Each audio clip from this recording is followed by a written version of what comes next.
Two old rivals set to meet for the 78th time. The Home Depot SEC on CBS brings us to AT&T Stadium in Arlington, Texas. The Southwest Classic.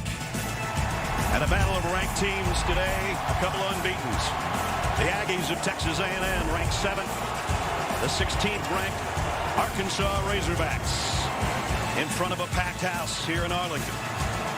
We welcome everybody. Brad Nessler with Gary Danielson. Jamie Erdahl will join us in a couple of minutes. Partner, both teams 3-0. Both teams ranked 16th or higher when they're meeting for the first time in over 30 years. But it's kind of a different feeling scenario-wise for these teams. I think you're right. For Arkansas, the word that comes to mind for 2021 is opportunity. I mean, they've got to continue to build, and the opportunity today. For A&M, I think it's expectation. Right. I mean, they expect to win this year. They've got a lot of guys back, and the pressure is on. Two teams trying to chase Alabama in the West. And, you know, I don't know if there's any team that reflects their head coach like the Hogs do with Sam Pittman. He was here with that offensive line before, and he's brought the big physical game back, and they run the ball. And you know what, Ness? I think you're going to see this ball run by 7 different Razorbacks. 2 quarterbacks will run the ball, 4 different running backs, and they'll get the wide receivers coming at you, too. It's going to be a rushing attack first, and then the passing game after that. And we'll see how that running attack does against one of the best defenses in the country. You and I go back to the R.C. Slocum days, the old Wrecking Crew. These guys don't have a nickname yet, but they're pretty good. 9 of 11 starters back. I think this defense with a quarterback out, the backup in, they have to be the guys that carry this football game. At every layer, they've got NFL players. They need to come through. But you talked about a quarterback and a guy making his second start. He really came a long ways last week. You know, we know this. Being around in the SEC for a while, you don't win this conference without quarterback play. And it's an opportunity for Zach Calzada today. He's got the job, and you know what? If he does it and wins it, he may keep the job. There's a good look at Zach and a good look at the crowd in Arlington. Beautiful day outside, even better inside. Arkansas won the toss and deferred. So we'll see the Aggies receiving the football. Jimbo Fisher in his 4th year as a head coach in College Station. And the aforementioned Sam Pittman, his 2nd year as the head coach of the Hogs of Arkansas. There's Sam. A lot of different schools, a lot of different colleges. One of the best offensive line coaches in the country. Finally got his gig, and it's the one he wanted, to be the head coach at Arkansas. And we're underway. And the Aggies will bring it out to the 25-yard line. That brings our Papa John starting lineup and our starting quarterback, who we just talked about. His first career start last week for Zach Calzada. Career highs 19 of 33 for 275 yards and 3 touchdowns out of Sugar Hill, Georgia, Lanier High School. He came in that Colorado game, and he was a bit shaky. Yeah. But he finished it off, made the clutch play to win the football game, and now he's got to take advantage of this opportunity. His team needs him. He's got good people around him, as Gary mentioned, including the guy in the backfield with him, Isaiah Spiller, one of the best in the SEC, if not the country. And here he comes, left side. Spiller got a first down and then some. Pickup of 12 on the first snap of the game for the Aggies. Yes, we talked about the Arkansas running attack, but no slight on these running backs for A&M. As Brad said, not only a good one, maybe as good as anywhere in the country. Got it out to the 36-yard line. 1 snap, 1 first down. Calzada in the shotgun. Fires outside. Nice catch. Out across the 40-yard line. As we take a look at the rest of the Aggies offense. Weidemeyer, Jalen Weidemeyer, an all-SEC tight end. Also one of the best in the entire country. And the rest of the group that'll join him on offense. Pick up a 5. There's number 85, Weidemeyer. The slot man to Calzada's right.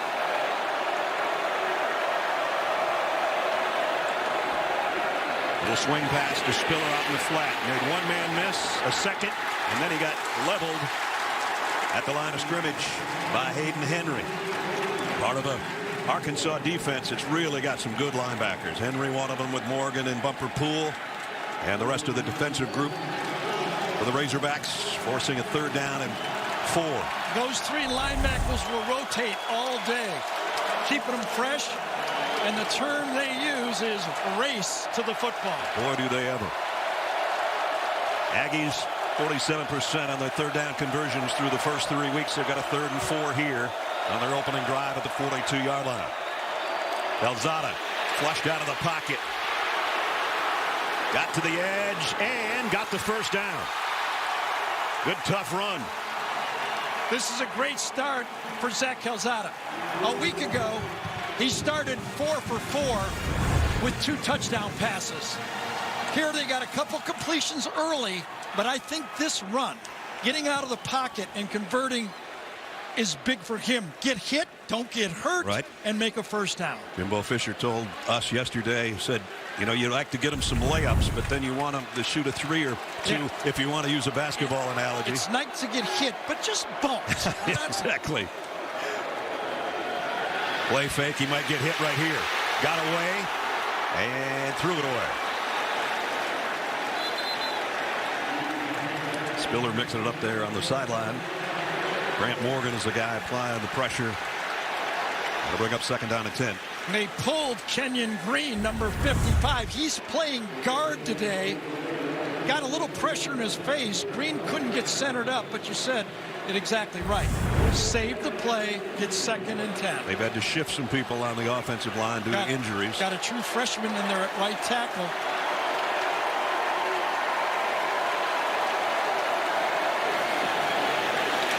No gain on that one. It'll be 3rd down and 10. With the injuries in the offensive line, Matthews and Robinson not playing, they've got 2 true freshmen in the game. Foster at center and Fatheree at right tackle. It seems to me that the Arkansas front 3 has to take advantage of that. They did on the last play and forced the 3rd and 10. This from the 47.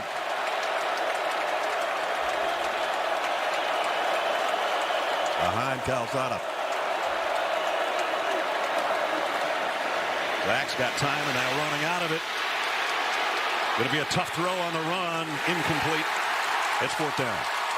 2nd consecutive time Barry Odom, defensive coordinator for Arkansas, blitzed on 3rd down.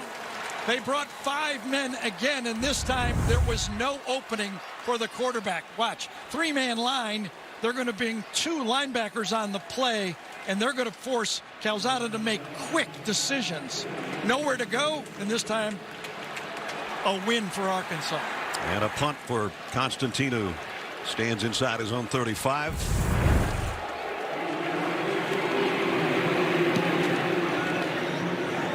And over-end kick. Fair catch will be taken around the 13-yard line. 11:37 remaining first quarter. No score. Arkansas on offense when we come back. What up, TB? I'm Sam Pittman. Go Hogs. Here's a happy group of Razorbacks. You know why this place is packed? Because of you. How about that? Wow! Yes, sir. Sam Pittman. For more on him, here's Jamie. Well, it's been less than 2 years since Arkansas picked Sam Pittman to be their next head coach. At times, their success has sounded serendipitous, but if you ask Pittman, his return to Fayetteville was fate. Having grown up 75 miles away from campus, Pittman has memories of listening to games on the radio with his father. And after years as an offensive line coach at programs across the country, he is having the time of his life. It's because he wants to retire eventually in the state of Arkansas. But guys, if he keeps winning, this will be his last job, but it'll take him a while to get to retirement. That's what he's hoping. On the ground, as we said they would. Big gain, 15 plus for Trelon Smith. This is what he brought. He brought the running attack back to Arkansas. They look at it. This fits their eye if you're an Arkansas fan. Pick up a 16. Now they come back to the right. They're going to get another big gainer. Trelon Smith again all the way to midfield and then ran a guy over at the end of the play. Flag down. Let's see if this one's coming back. Was it Burks that's going to get called on it? Holding on the play. Number 16 downfield. Holding. Offense number 16. 10-yard penalty from the spot of the foul. First down. It was Treylon Burks, the wide receiver. He got the block, and then when the A&M defender tried to disengage, that's when he grabbed him.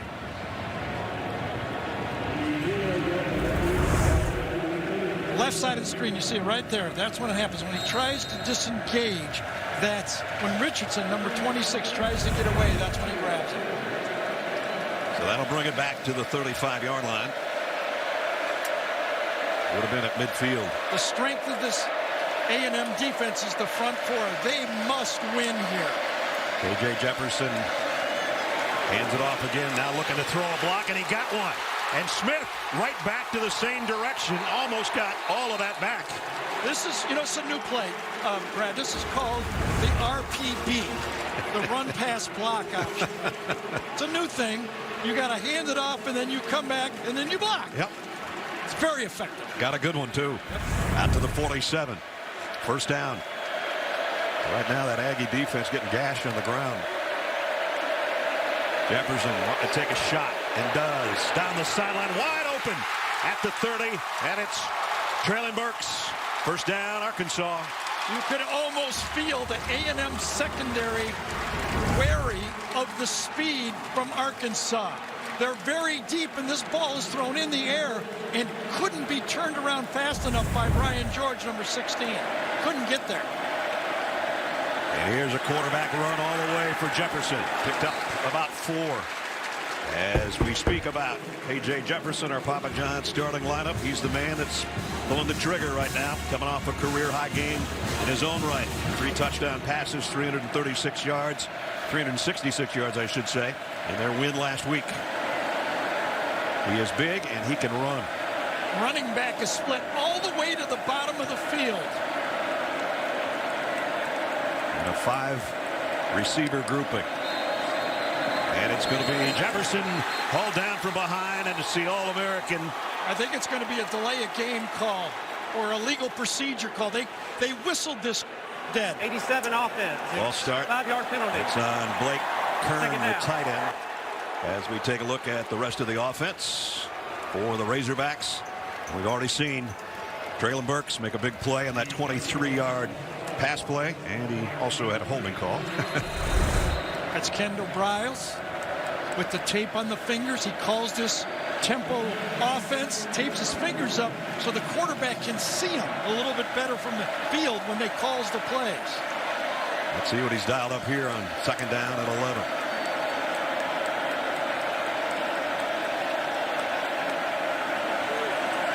Now Kern, that tight end, will switch sides. Jefferson back in the pistol set here, and the give straight up the middle. Smith. And it's going to bring up third down and long against the Aggies defense, and this is where they wanted to get him behind the chains a little bit. And DeMarvin Leal, even though there was a penalty a couple of plays ago, was a guy that would have made the big tackle for loss, the All-American on the defensive front. Third down and 9. He wears number 8, and it kind of disguises the fact that he weighs 295 pounds. Yeah. As good as there is in the country at that spot. Jefferson, a little short throw, and the tight end just dropped it. I don't know how much he could have gotten out of that play anyway, but it's fourth down. We'll never know. He wasn't going to get a first down, that's true, but a little bit more, make it an easier field goal attempt, that's for sure. Misdirection. And I'll tell you, that time, Blake Kern had an illegal procedure and a drop ball in that drive. Cam Little comes in to try a field goal. I think Arkansas is short a player. Yeah, they're going to need another guy. Guess who it is? Number 87. Same guy. Yep. Oh, I didn't know I had to block after I dropped the pass. They're actually short 2 guys. Now they're going to have to take a timeout. Well, they'll have plenty of time to regroup. And Sam Pittman says, calm down, fellas. We'll hopefully get the 3 after this timeout.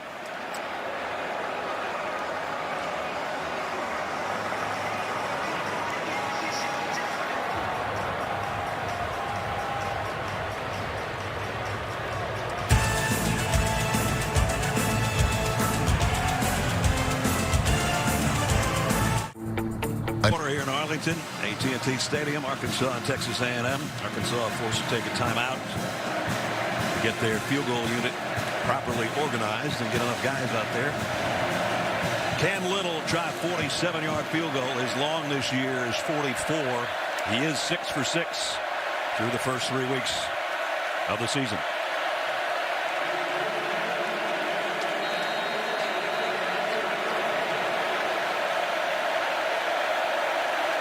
Little from 47. Nothing little about that kick. Right down the middle. And the Hogs strike first. Happiest guy in the field right now is Blake Kern. Yeah, exactly. 3 miscues, but 3 points. Good drive. It stalled, but then their kicker comes through. 7 for 7 on the year, and nothing to it. Swish. Officially changed that Cam Little field goal to 46 yards. Either way, he could have hit it from 56, I think, in a 3-0 Arkansas lead.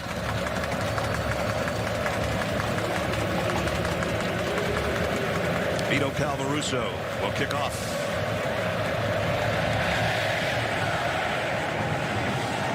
And they'll let this one fly as well. And out to the 25-yard line for the Aggies, and Zach Calzada for the second time today. Get nonstop sports news, expert picks, and the biggest highlights on CBS Sports HQ, the free 24/7 Sports News Network. Download the CBS Sports app to watch today. In fact, you can catch my partner, Gary Danielson, with the HQ team right after our game here in Arlington today. Jimbo Fisher talking about his team last week, even though they won by a lot of points. He said just average. We did all right. He wants them to be more physical. That's his goal for his offensive line. We saw 3-0 against Arkansas. In fact, the Aggies have won 9 straight in this series. And a loss by Spiller of a yard or 2 on that play. Fouché got over there to run him out of bounds.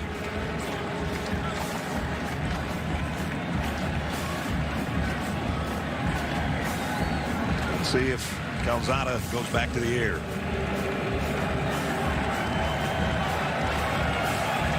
Two receivers to each side for Zach Calzada. Second down and 11.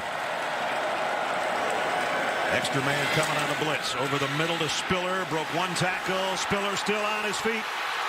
All the way out to the 45-yard line.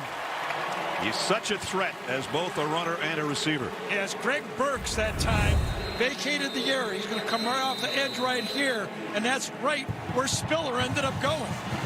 Catching the ball, shaking 1 tackle, and Spiller, anytime he shakes a tackle, he could go all the way. Trey Williams is the man down right now for Arkansas defensively. There's Trey Williams on one defensive end and Zach Williams on the other side. Yeah, they can't afford to lose Trey Williams. They do a lot of 3-man rush, and he pretty much demands at least a chip block or extra help. He's their best pass rusher. He's their sack leader as well. And hopefully he's going to be all right. I don't know if let's see what happened. Kind of running into the play, number 55. Standing there, and then feels a hamstring. Just as he's walking backwards, he feels a hamstring. That's not good news. First down at the 43 for the Aggies. Play action, screen pass, and whoops. Finally finding the handle was right. And he's still on his feet. He didn't go down. Kept his balance. Powers his way across midfield. I thought he was going to hit the deck. First, I thought he was going to drop the ball, and he just kept on going. Well, he did catch it 3 times, but it only counts as 1 reception. 1, 2, 3 times. But as you mentioned, oh man, it could have been a face mask block in front of him. A&M gets away with one, but beautiful job of staying with the play. Great second and third effort after he efforted catching the ball to start with. Got 8 out of it. Second down and 2. Little juke in the middle there by Spiller to pick up the first down. I think any time A&M can run the ball between the tackles, that's good news. They've moved their All-American tackle, Kenyon Green, back to guard. That's where he played a year ago. With him inside, I think he can help the young player Foster and make the offensive line settle down a bit. So the Aggies have moved in the Razorback territory. First down at the 46 of Arkansas.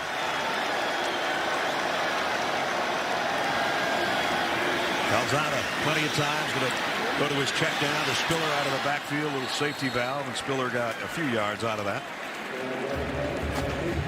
The reason Calzada's the starter is because that guy who started the season as the #1 quarterback, broken bone in his lower leg, Haynes King, so they don't really have a timetable for his return. Out there on crutches on the sideline. Jimbo said they were pretty close for a couple of weeks, and Haynes King kind of pulled away at the end. But after a couple of weeks of practice, he feels that Zach's got his confidence back. Yeah. Williams back on the field. That's good news for the Razorback fans. Second down at 6. Spiller again in the middle. We'll bring up third down at about 3 as Williams, who just got back in there, made the stop. Spiller coming off 117 yards rushing and a touchdown a week ago for the win over New Mexico. Wonder if Jimbo right here calling plays is thinking 4-down territory as he calls the third down play. Third down and 3. Spiller cuts from the left back to the middle, got the first down. Well, I thought this play was blown up by Arkansas. They came off the edge, and Spiller reads it instantly.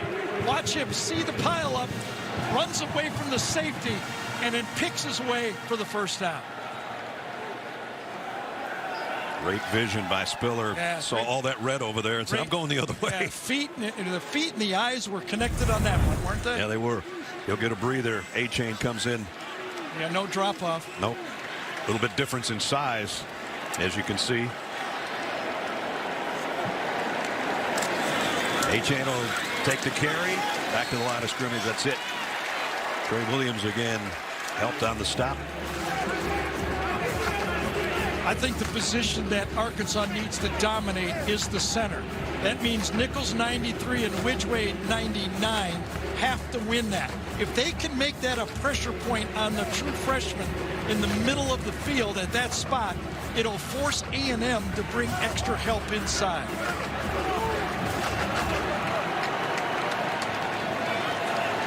Second down and 10 for A&M. Calzada swing pass in the flat. A-Chain is buried for a loss of about 7.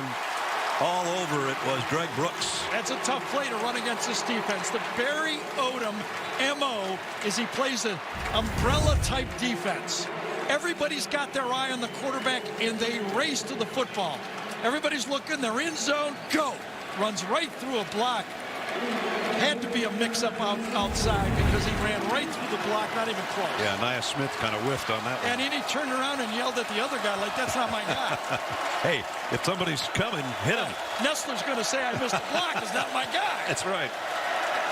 They're down at 16. Timeout by Jimbo. Did not like the look.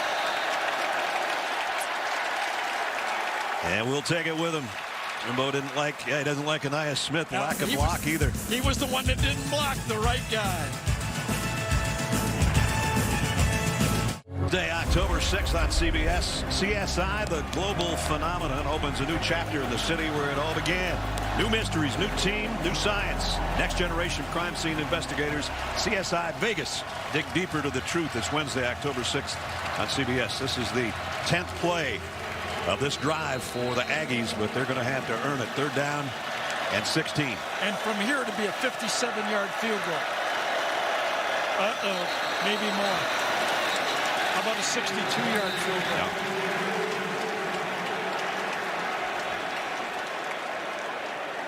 Steve Marlowe is our referee. Well, got a little meeting here. Which way is it going to go? Steve's going to have the final say. Ball start. Offense, number 58. 5-yard penalty. Third down. So that timeout didn't help too much. Left side, number 58, right there. Transfer from Tennessee, Jameer Johnson. And, yep, that kick step. A tick too early. Let's see if they can get part of this 21 yards back to maybe give their field goal kicker a shot. Calzada pumps once, fires second, and incomplete, intended for Ainias Smith. If that three-man rush on third downs can be just in the quarterback's face, you don't even have to sack him. That's enough. The speed and the good zone play by this Arkansas defense will keep Calzada guessing all day. So it's going to be a punting situation instead of an attempt at a field goal. Constantino with Nate Parody back on the other end for Arkansas around the 10-yard line.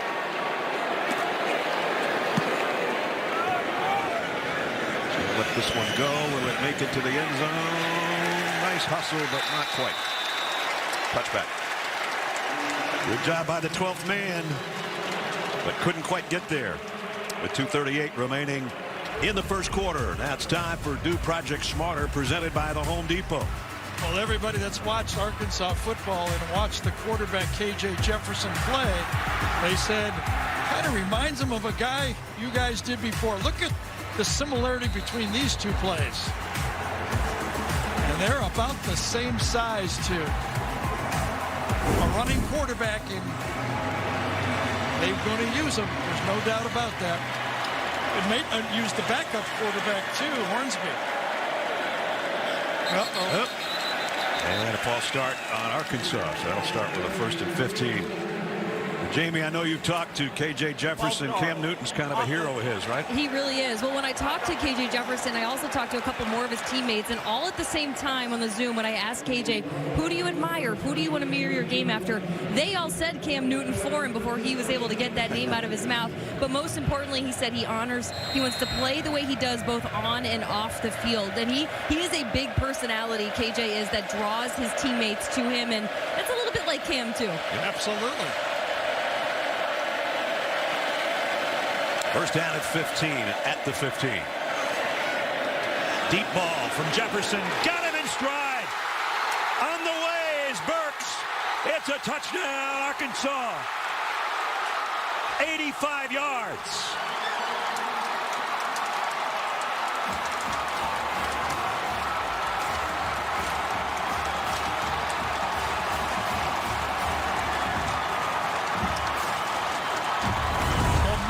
Jones, after the motion, is going to have him bump and run. And Treylon Burks beats him cleanly, and Cam Newton couldn't throw it any better than that. Right on the money, and Burks did the rest. That's got the Razorback fans in a tizzy, and why not? They lead the 7th-ranked team in the country, soon to be 10-0 if the extra point is good. Cam Little, extra point, up and good.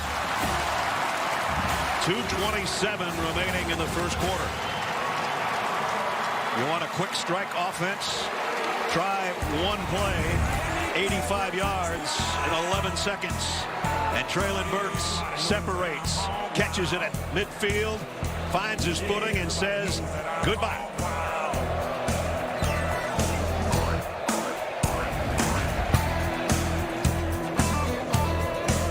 Sweet. Treylon Burks had the 2nd longest touchdown reception in Arkansas history. I don't know where 85 is, and got to be in the top 10 somewhere.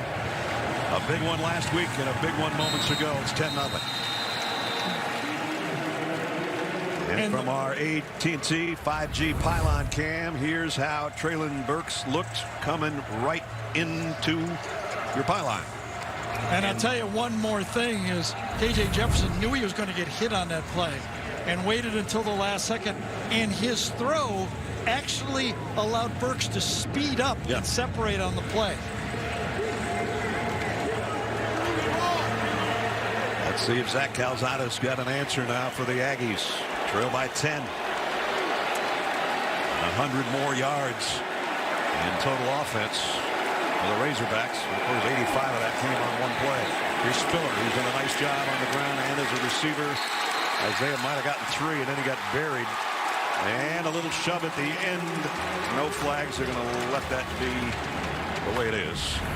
Jordan Perry, number 92, comes around the corner and gets the hit just as he lets it go.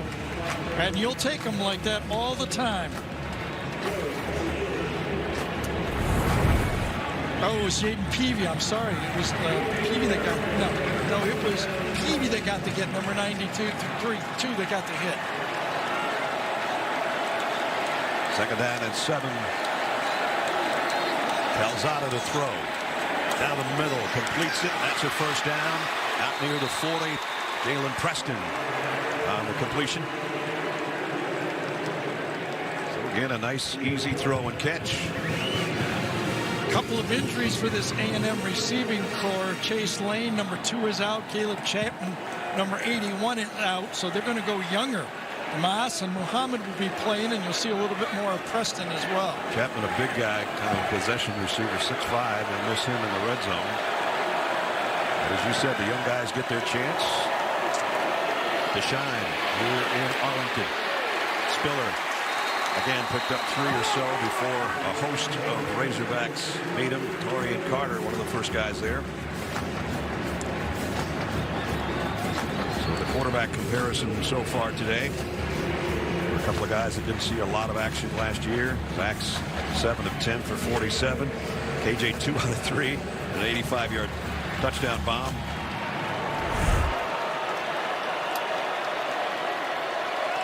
Second down and 6. Calzada, plenty of time.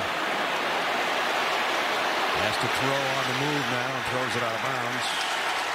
He was just ready to dump the ball to Jalen Preston, and he fell down, so that's when he had to throw it away. He was buying time, and again, that umbrella look where you're just playing zone defense. Everybody's watching the quarterback. Nobody has their back turned. Force Calzada to just kind of run around, and dump it away.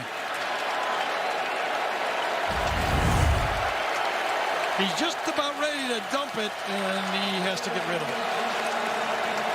And Jimbo Fisher's right there to say, what are you doing? There's a guy right there downfield. Yeah, I don't think he could have stuck it in there, though, Brad. He had a guy right in front of him that time. Clark that was backing up. It would have been a tough throw. They're down at 6. 3-man rush. And it's getting to Calzada, and he had to throw it in the dirt, incomplete. Again, 3-man rush.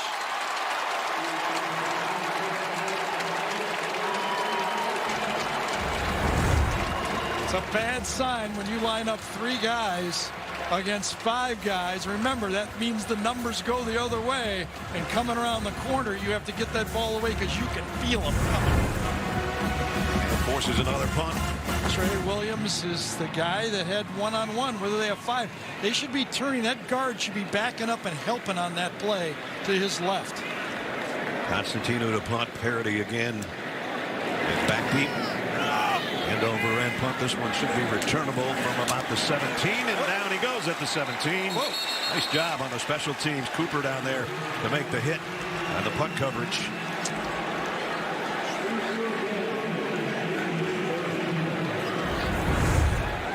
You want to earn more playing time, get on special teams and do stuff like this. Nice job. And now it's up for that A&M defense. They got to get a 3-and-out here. They got to help their offense. They had a couple injuries in the offensive line. They lost their quarterback. The strength of the team is the defense. They got to win here.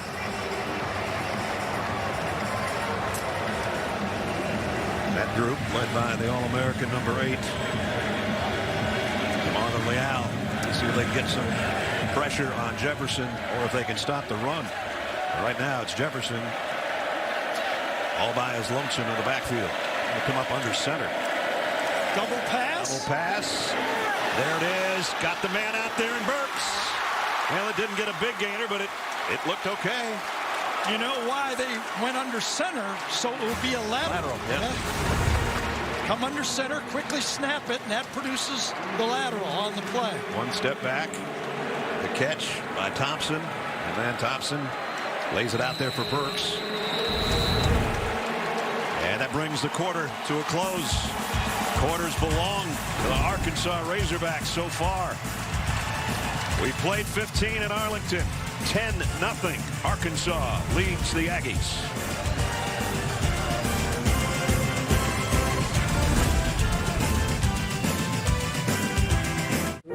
one injured and one's the starter today. Zach Calzada talking with Haynes King over on the Aggies sideline as they trail 10-0. And we start the second quarter with an Arkansas first down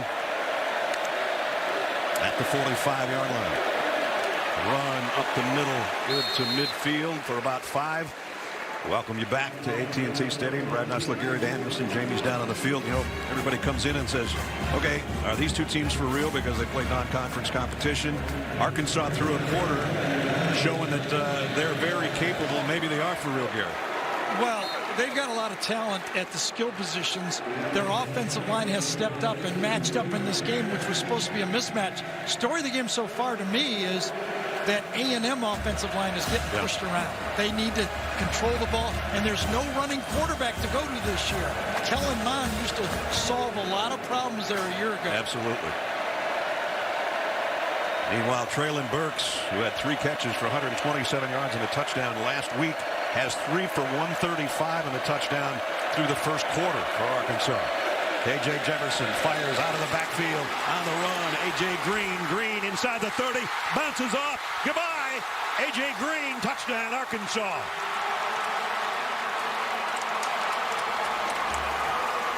Another big play, this one 48 yards. Well, offensive coordinator Kendall Briles maneuvered this perfectly. He had his back to the outside to declare man-to-man coverage. Then he runs the wheel route. He knows he's got a linebacker matched on him.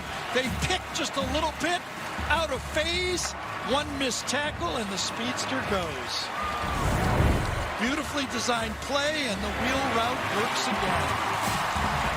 Aaron Hansford gave him a shove instead of trying to tackle him, and all he did was propel A.J. Green farther toward the end zone. 4 plays, 82 yards, 1 minute and 22 seconds. And A.J. Green bounces off and bounces into the end zone for Arkansas, 17-0.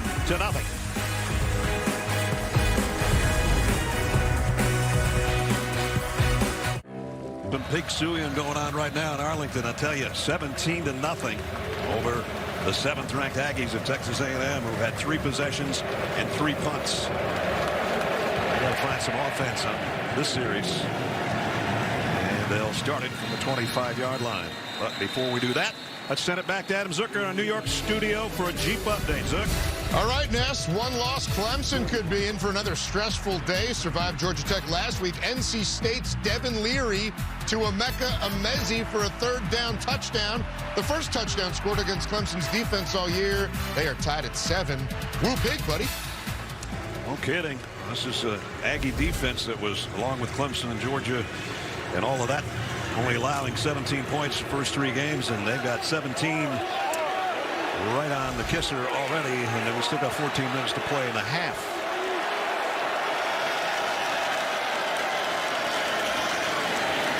And 5 or 6 yard pickup for A-Chain. And that's one of the guys I used to love to listen to. The old Lion linebacker Chris Spielman used to do games, and he would always say, "Bring your arms." Wrap up. Wrap up.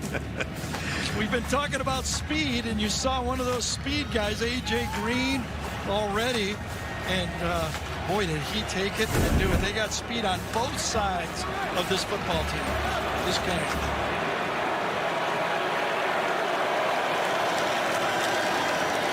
Calzada gives it to A-Chain again, and he's got a first down out for the 38-yard line.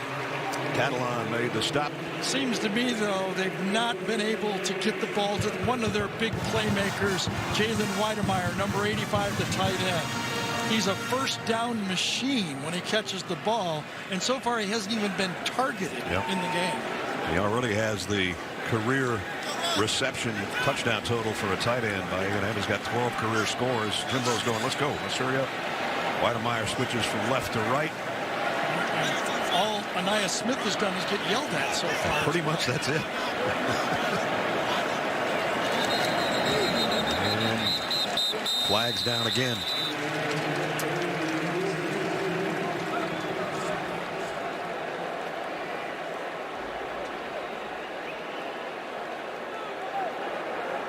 Before the snap, ball start. Offense, number 5. 5-yard penalty. First down. It's not going to make the coach very happy either. There's the record when he's leading after the first quarter. Hasn't lost. Not so much tied or trailing, and they're trailing by 17. And that'll allow defensive coordinator Barry Odom to play his style. Sit back, keep it in front of you, force the offense to make 5, 6, 7 good plays in a row. Barry, former head coach at Missouri, now the defensive coordinator for Sam Pittman. A-chain in motion out of the backfield. Calzada scans the field. Throws off his back foot, but he throws a strike. And it's a first down and a flag at the end of the play. And Ainias Smith. I think he stepped out. Now, was he forced out? I thought left tackle this time, Jameer Johnson, number 58, started a bit early on this play. He did. Well, he really, really close. But I wonder at the end of it. Side judge has his hat off, too, which yep. would indicate that he threw that down instead of the flag. And let's see if he got forced out or not, because if he gets forced out, it's okay. I think he got forced out.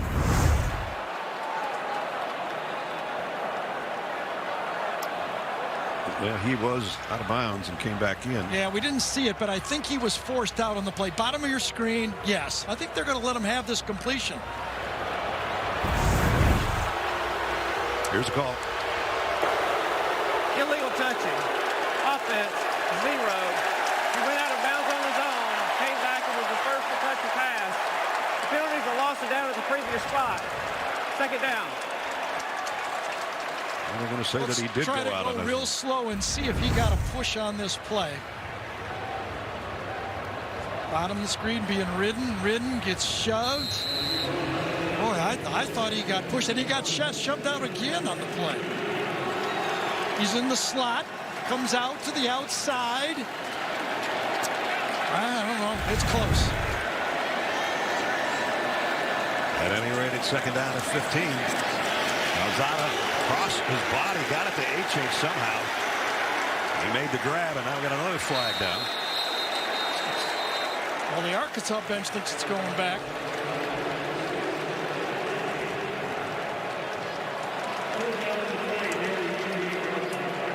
It's a holding, and it is coming back.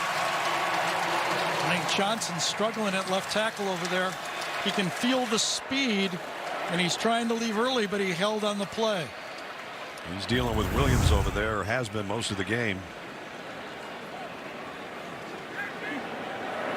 Holding. Offense, number 58. 10-yard penalty. Second down. Williams has been going outside with speed, and he comes arm under and gets held. Well, the Aggies are going the wrong direction here. Well, I thought they caught a tough call on the stepping out of bounds play, personally. But that one wasn't. That was an easy call. Second down and 25. So as we said, first 3 possessions have all ended up with a punt at the end. And if they don't get some of this back, we might have our 4th punt for the Aggies. Calzada flushed out of the pocket again. And this one's batted down in his face. Incomplete. Again, trying to throw back across his body, and that time one of the Razorbacks ran right over it. So when you drop back, and especially when you're an inexperienced quarterback, you don't have a lot of plays under your belt, and you see all those guys looking at you. Look at that picket fence he has to throw through, and Big Morgan gets a piece of it. Number 31. Grant Morgan, one of the captains of the defense, forces 3rd down at 25. And this picket fence will move back a little bit. About 10 yards back. And they just keep it on the ground. A-chain, and they close the hole in a hurry. Another flag on the play.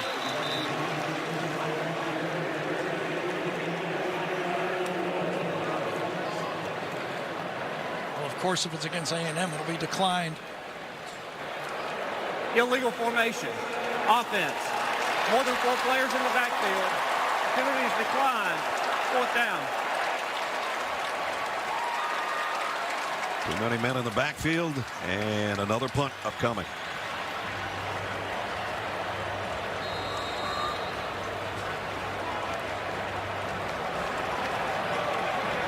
And let's Nick Constantino really gets a hold of this. This is going to be a field flipper a little bit. As Parody's back now at the 30-yard line.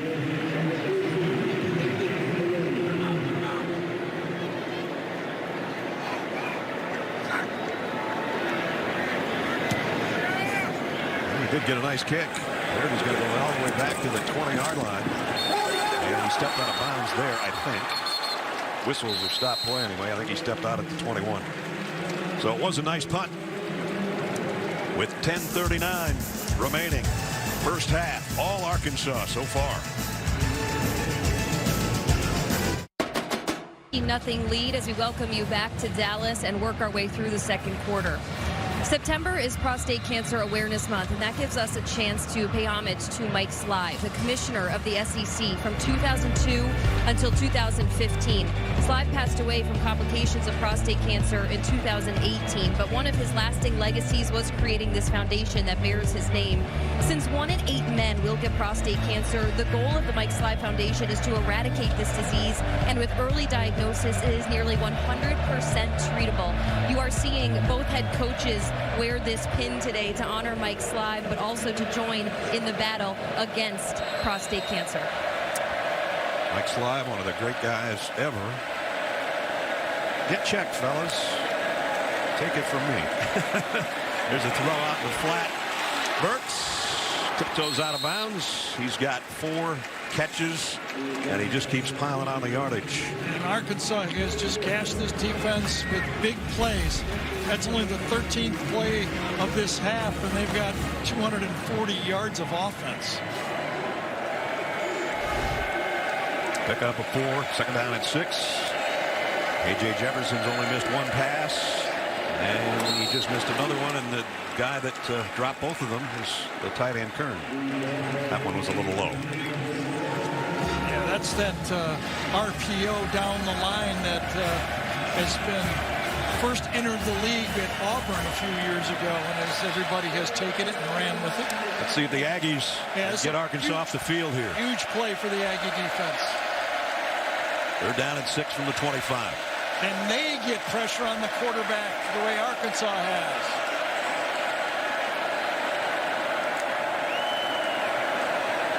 Down the middle, tipped, almost intercepted. And they will get the Razorbacks off the field. It's 4th down. Antonio Johnson that time, he just squatted at the chains. He knew it was 3rd and about 5 or 6. He stayed there, never backed up a step, and made the play. You turn on a tape of this A&M defense, and you see number 27 playing some football. Yep. The leading tackler coming into the game. Had a nice play there and forces a punt from Reed Bauer. Ainias Smith, dangerous return man. Love to get his hands on it. This one's a mile in the air. What a punt. He was going for the screen, wasn't he? Yes, he was. I think so. We got a flag down at the end of the play. He wanted to hit Jerry's TV. It's a big TV. Yeah. There you go. It's hard to keep your eyes off it if you've ever been in this stadium. Let's see what the flag's about. Side judge. He might as well just leave his cap off. That's the second time he's used it.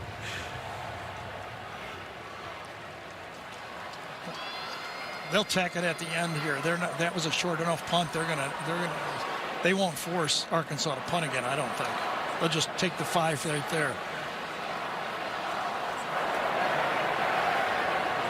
Number 11 for the kicking team went out of bounds on his own and came back in. It's a 5-yard penalty. It'll be tacked on to the end of the return. First down. So that'll spot it at the 45. It's a good field position for Texas A&M. They can get something going on offense. We'll find out. 10 minutes remaining first half.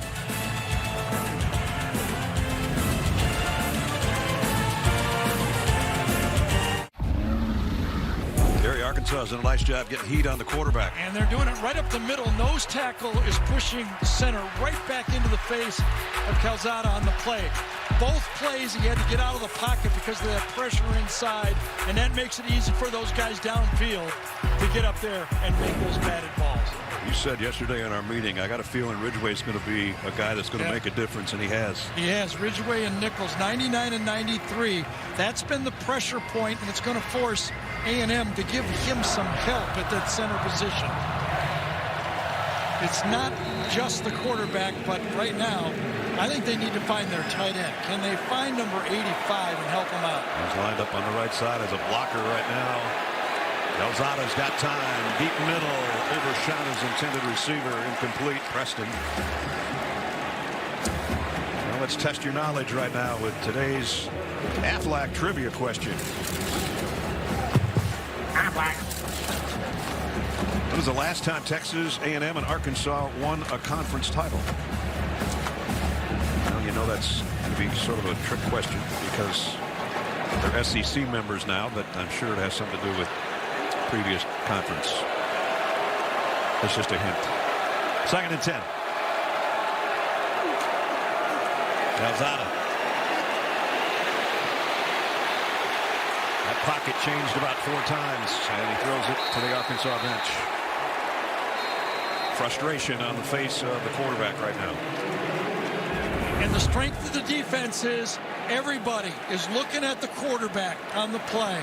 You get corners, linebackers, everybody's visioning the quarterback, and they're able to stay with the play, and force the throw out of the way. I think they wanted to get it to Weidermeyer that time, Gary, and he was blanketed back there. Nice job on the Arkansas defense. They're dropping 8, and that is very tough. You got to get it back there. You got to take your time and trust your offensive line, but so far he hasn't been able to. Zach's missed his last 5 now, and it's 3rd and 10 again. They bring extra pressure this time down the middle and incomplete, intended for Spiller, and he says, I was held. I think he was. And that call came right from the A&M bench. You know there was a yelling in that official's ear.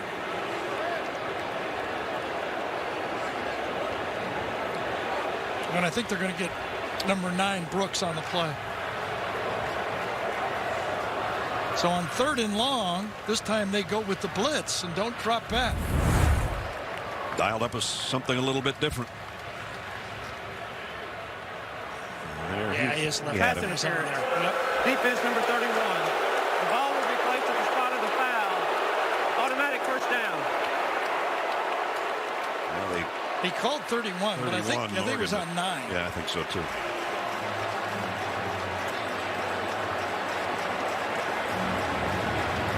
And that's what Sam is saying.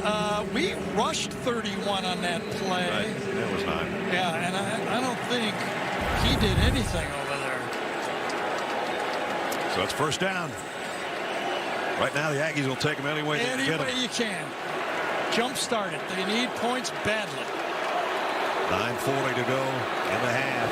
Spiller is a guy that can get him points in a hurry. If they could get him in the open field, he gets it to the 45. You know, it's also important right here. Both Jimbo and a young quarterback in there has to realize a drive here and points is going to help your defense. They're looking out there and going, come on, we need some hope here right now. Absolutely. And we think that guy should give them some hope if they could get him the ball, but they got to throw it his way at least to give him a chance.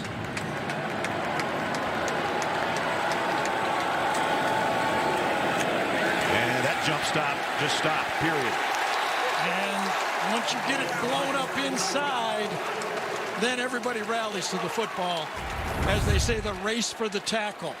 Let's see who blows it up. Oh, again, from the outside, Williams gets inside, blows up the play. Snap was a little low, a little high, excuse me, but Williams blows up the play before it even gets started. And they face a 3rd and long again.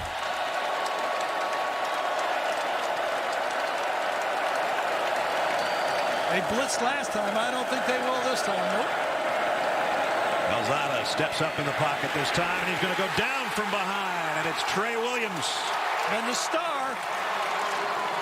Hamstring didn't look bad there. Nope. I talked about that inside they created a pressure point in the run game, and you saw them pushing the pocket.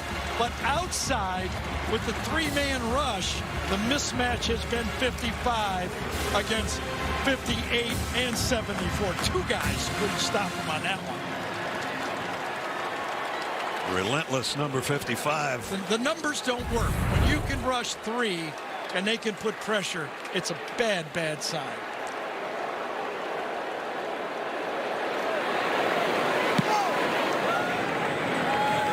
Verity calls for the fair catch and makes it around the 12-yard line. 7:34 remaining. First half. Trey Williams celebrates his sack. The Arkansas defense does its job again. That last play, Gary. I think they were trying to get the ball on third down to Weidemeyer right here. Watch what happens. He gets it, plant it, throw it. You got him right there. That's the clean one. You got to make that throw. And you saw Weidemeyer's reaction back there, clapping his hands as if to say, I can't get any more open than that one. Nope. You were talking with Jimbo about how he coaches Calzada, if he's tough on him, because he's usually tough on quarterback. Right. He is. When you sign up there, you know what you're getting at quarterback coaching. Here's a little shovel, and flags fly everywhere.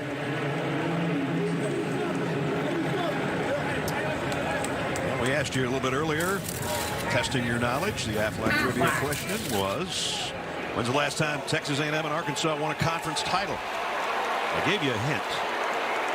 A&M in the Big 12 and Arkansas in the old Southwest Conference. I don't think it's a hint when it's been more than 20 years. You need more than that. Well, they still call this one the Southwest Classic, so it hasn't been a classic for A&M so far, but it has been for Arkansas.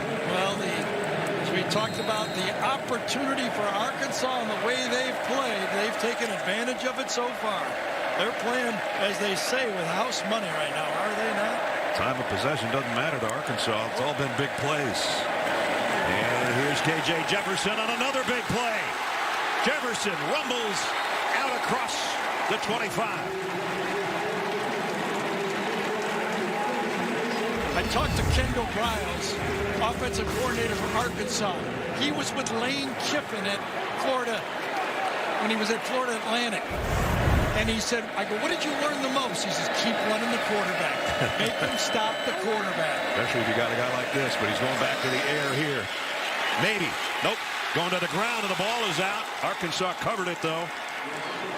Michael Clemens with the sack. Yeah, a couple double clutches that time and allowed Michael Clemens to get in there and make the play. That's decent protection. That time clock, that clock in your head has to go off. That's asking a lot for your offensive line to hold those guys out for that long. Nice job to cover the football, or it would have been great field position for A&M. Advantage A&M defense right here. They've got to get off the field again.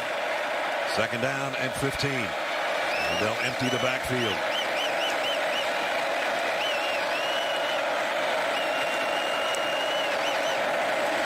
Jefferson fires.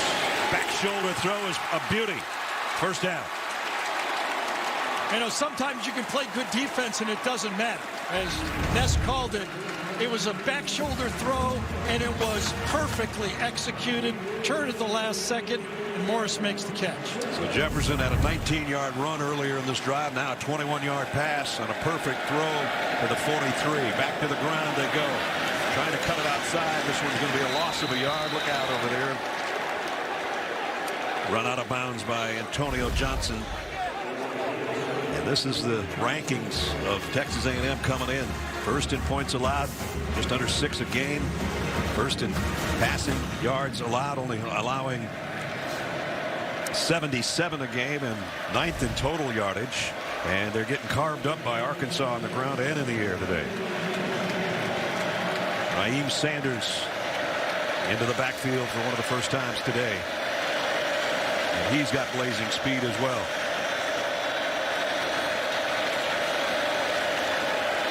He's the biggest of the backs. 225 pounds. Still runs about 10-3. Yep.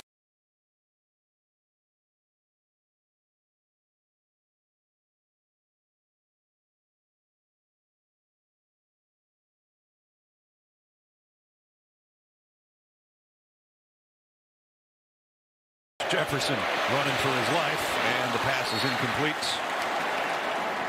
Intended for Davion Warren. We'll bring up 3rd down and 10. Just over 5 to go here in Arlington in the first half. It's been all Arkansas. But it's also different how Arkansas and Kendall Briles is willing to play complementary football. In the past, they would go 3 up. Not now. They're taking the clock. They got the lead. Look at that bunch of receivers. 4 of them to the top of your screen. 4 defenders. The numbers are the same. Now a 5th creeps over there. And they're going to come the other way, though. And Burks had his hands on it, but incomplete, and a flag. And they don't see the flag yet. Chappelle, and now he does.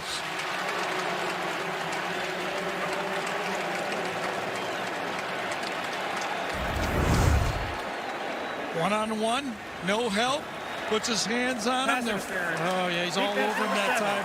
For a while, I thought they were fighting about even, but then right at the end, instead of turning around and trying to get the ball, he just kept going to the body. Breaks his arms down. Yep. And Sam Pittman says, what about a call? Hell, they got it. Pass interference moves the ball to the 42-yard line.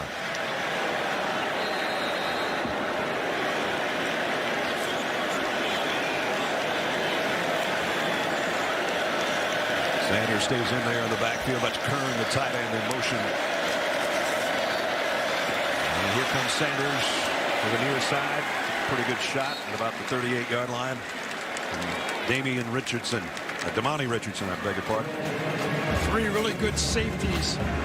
Neil O'Neal, number 9, Richardson, number 26, and Johnson, we've talked about already, number 27. And last year they snapped a 20-game SEC losing streak, won 3 games of a 10-game SEC campaign, and they were close in a lot of the other games, and so there was hope coming into the season. And boy, what Sam's done now in just 13 games has him back ranked 16th. They look even better than that right now. Keeps talking about one of the strengths of the team is their veterans that came back. He calls them super seniors, and they have 11 of them that have come back. 6th-year players because of the COVID rule that are helping. 8 of them are playing a lot of minutes. He gives his seniors a lot of credit and his staff a lot of credit and downplays what he's done. That's Sam for you.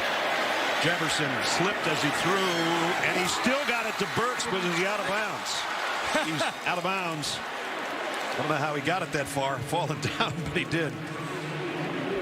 Treylon Burks is one of the NFL great prospects in this football game, and as he throws it, is backing up at the same time. And does he have his foot down? He tries to drag it. Did his toe drag? It's going to be replayed, won't it? Here's another look in a different angle. Oh, my goodness. Yes, he did. He got his toe down. You saw the black dirt go up. Well, not dirt, the black rubber. Yeah, the rubber stuff. Yep, let's see if he gets it. One more look. Oh, I don't want to call that one. Well, someone's going to call it. Yeah, I know. Not us. I know the fans on this side of the field, the Razorbacks fans, and remember, they've got a biggest TV you could ever have to look at the replay there. From our pylon cam. Oh, no. Did it scrape across? His other foot goes across in this angle, and you can't see it for a second. Did it scrape from the green to the white? Well, you could not tell. It was one heck of an effort, whatever. Remember, on the field it was called out of bounds. No catch. Right. As Gary said, a lot of the Hawk fans are in front of us. The Aggie fans are on the other side of the field. So there was a big eruption over here right under our booth.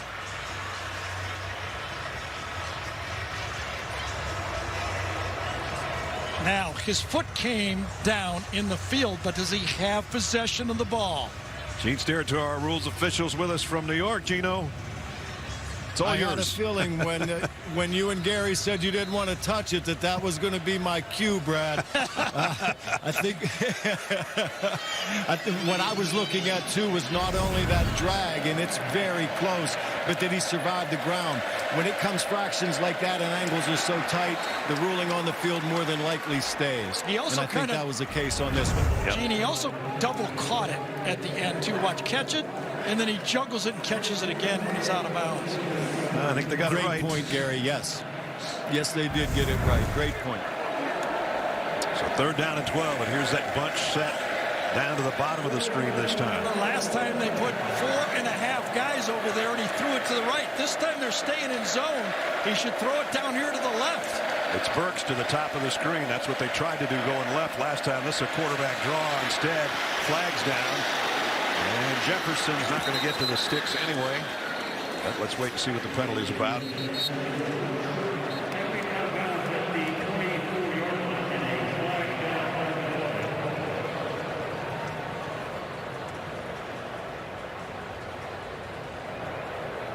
Holding.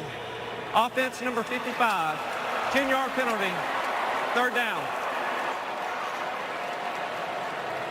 Right guard Bo Limmer, number 55, in the game because Ty Clary has moved over to center in the game. Here he is right here. Blocking, and then when he tries to disengage, he's got a handful. You're allowed to kind of grab the jersey if you keep it within your body on the pass blocking, but when the quarterback runs, that's what usually happens. So that backs the line of scrimmage out to the 43-yard line. We're down to 22. And I actually think Jefferson had him in position for a field goal there, too, and it might now, if they don't gauge significant yards, get him outside of the field goal range. Jefferson hangs in there to the last moment, and a one-handed catch. Going to be about a yard shy of the 1st down, but it's Burks again. Boy, he's got it all today, doesn't he? Scores the long touchdown pass, shows the speed, has the toe drag, and in this one he goes up with one hand, stops the ball, and then catches it, and it's 4th and short. And they're going right here. They didn't get it, I don't think. No, they did not. Boy, I'll tell you what, we all talk about Cam Newton, right what I was thinking there, KJ. You got to give me the ball on that one. Cam Newton would have just powered it over the top, right? I think KJ Jefferson was upset that he did not get the ball on that play. He turns around and goes to the bench and just saying, it should have been me. Aaron Hansford makes the stop on Smith, who comes up short, so that was a huge stop. It looked like at least 3 more points in the offing before halftime for the Hogs, and now Aggies take over. Huge stop. Yep, they needed that badly. Went a bit hurry up, tried to catch the same defense in the game. Remember, it was 3rd and long, so they did not have their short yardage defense in the game. Tried to catch him, and it did not work. Now let's see, with 2:29 and 2 timeouts remaining, if the Aggies offense can finally get something going here. Calzada on a crossing route to A-Chain. A-Chain's got a 1st down. And Moore picked up about 15 before they stop his forward progress. And watch Jefferson. He was like, give me the ball.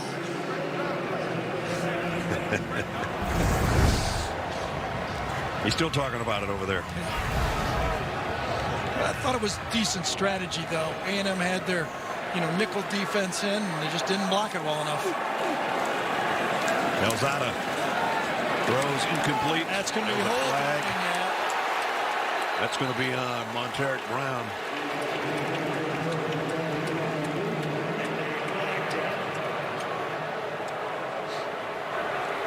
Pass interference. Defense number 21. The ball will be placed at the spot of the foul. Automatic 1st down. Comes in and watch him grab him.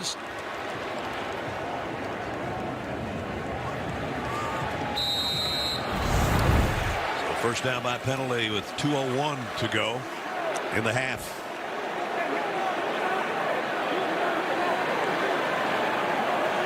Weidermeyer still does not have a catch, the tight end.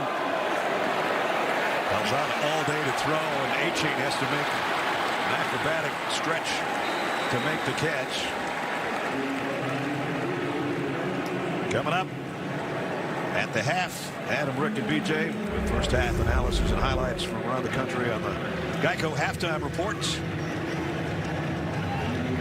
Just a couple of minutes. So look in on AT&T Stadium in Arlington, where it's been all Arkansas in the first half.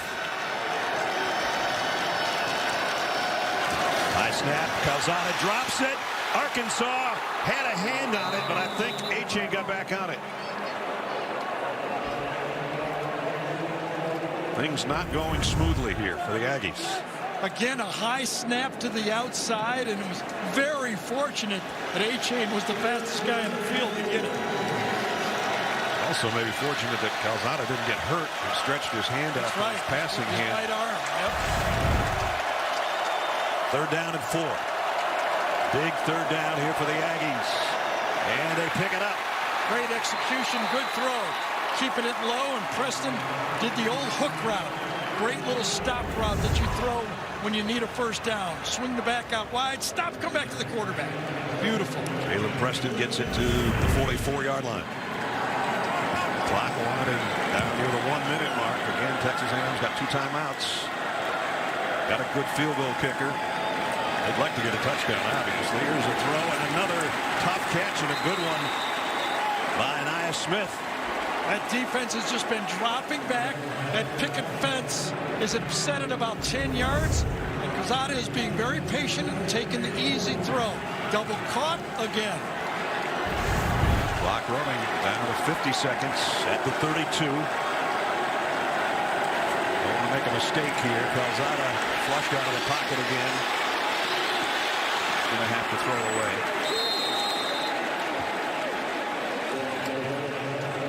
Good job on the coverage by Arkansas. Once Grant Morgan sees the quarterback leave the pocket, he starts running. Watch how deep he is, and then boom, he starts coming. He knows he has to get the pressure, and he's not going to allow Calzada any more time to peek. Covered a lot of ground in a hurry, didn't he, for a linebacker? The linebacking core is so rangy. As Gary said, racing to the football, trying to make the tackle. 2nd down and 10. Need to get to the 22 for a 1st down. Calzada short over the middle. A-Chain, and he is collared and hammered by Greg Brooks. A&M will have to use one of their timeouts now.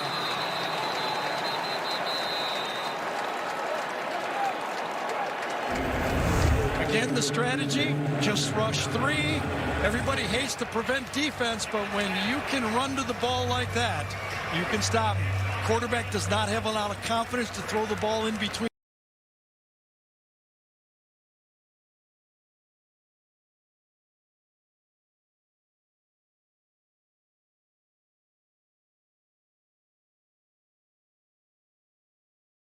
In the zones, he's taking the easy throw.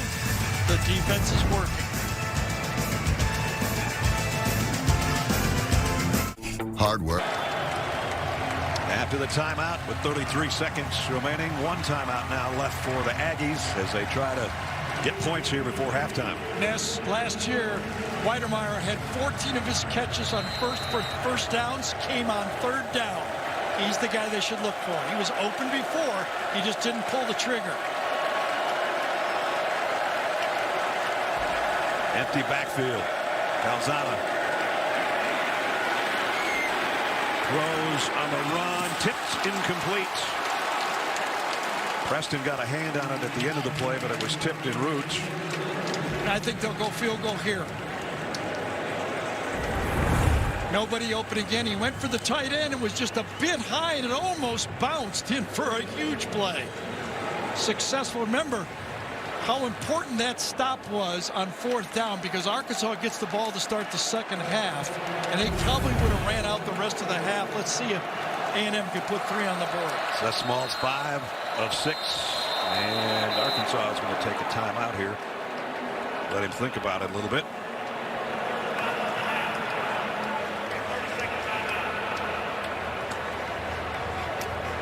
So Sam Pittman takes Arkansas's final timeout.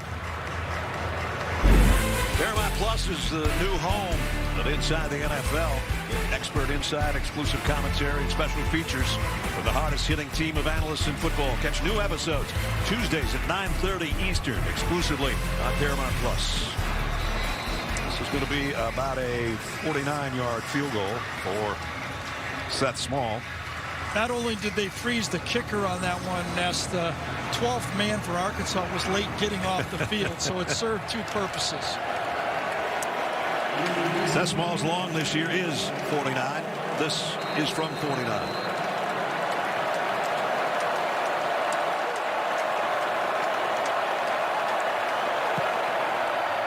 Kick on the way, and it's beauty. Good.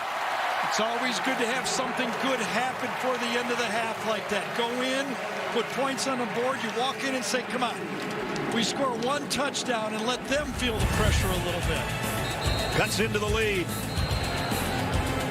from 49. With DirecTV Stream, I can get live.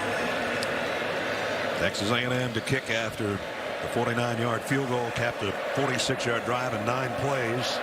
As Gary said, at least they have something positive on the scoreboard before heading to the locker room in 20 seconds. Well, when you give up over 300 yards of offense in the first half and it's still a football game, that's another thing to be positive about.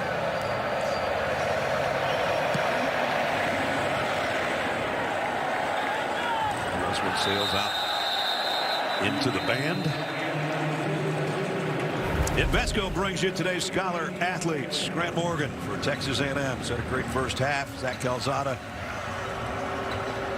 for Texas A&M. I've got those flips, sorry. Invesco proud to support student athletes on and off the field with a donation of $1,000 to Texas A&M and Arkansas General Scholarship Funds. Of course, we go back. Grant Morgan, remember his brother Drew played for Arkansas. Good little receiver they had back in the day. And Arkansas content with a 14-point lead to take a knee and head to the locker room. So number 16 is rolling on number 7 right now through the first 2 quarters. Arkansas heads in with a 17-3 lead. Texas A&M finally getting points in the final 20 seconds on the field goal. And I don't think A&M ever believed that Arkansas could throw for over 200 yards in the first half. I don't think they planned on that, that's for sure.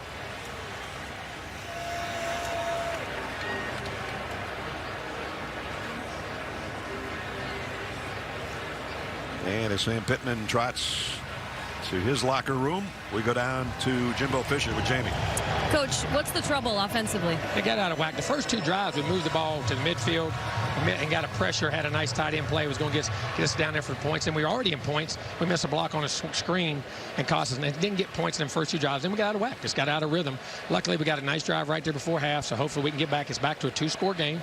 Listen, we're not playing well there, and we're giving up too many things on defense. We give up a lot of big plays on defense, and our defense has got to settle down. Offensively, we got to get back structured, and we got to maximize our drives and protect him better and run. We had too many self-inflicted wounds when we hit some plays, and out of rhythm, not playing well. Thanks, Coach. Thank you. Pretty much says it all. Well, he about said everything we said in 45 seconds. Yeah, he didn't take nearly as long as we did. End of the half, 17-3, as we send you to Zook and the guys in our New York studios. The Geico halftime report, fellas. Yeah, Ness, I think Jim. SEC on CBS, Arlington, Texas, where Texas A&M is getting barrel rolled by Arkansas right now. 17-3 as we are set to start the 3rd quarter.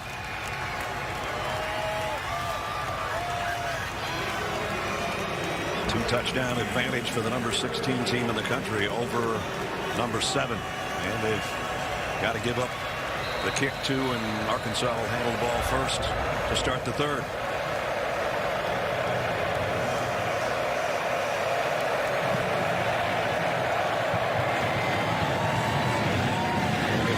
At the 25-yard line for the Razorbacks. Welcome back to the booth, everybody. Brad Nessler, Gary Danielson. One team's just got to keep doing what they're doing, but A&M's got to figure something out here. If I'm Jimbo, I'm telling my defense, we have to score next, which means you have to stop these guys until we get back in the football game. A&M puts a touchdown up, pressure shifts. If I'm Arkansas, say, we got a lot of yards. We need some points at the end of this thing. We got big plays, 10 of them.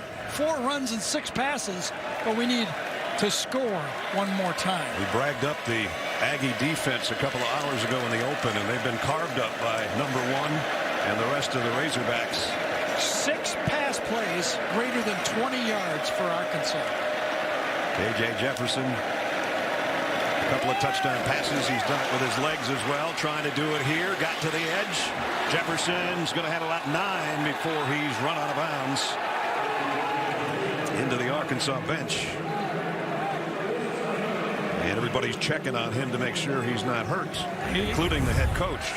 And I think he came up limping just a bit on the play. Got shoved right there by Hansford and hit the deck hard on the sideline. And right into the bench and the garbage can on the sideline. There's a first down run. He's still holding his leg. After he handed the ball off that time, he kind of was flexing that right leg.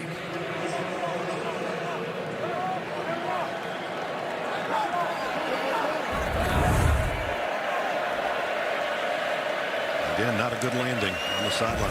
Got the first down with Smith. Smith tries it again, this time back to the line of scrimmage. That's it. Strung out well by that A&M defense that time. Forced it inside and made the stop for no gain. Peavy and Leal in on the hit. Brings up second down and 10.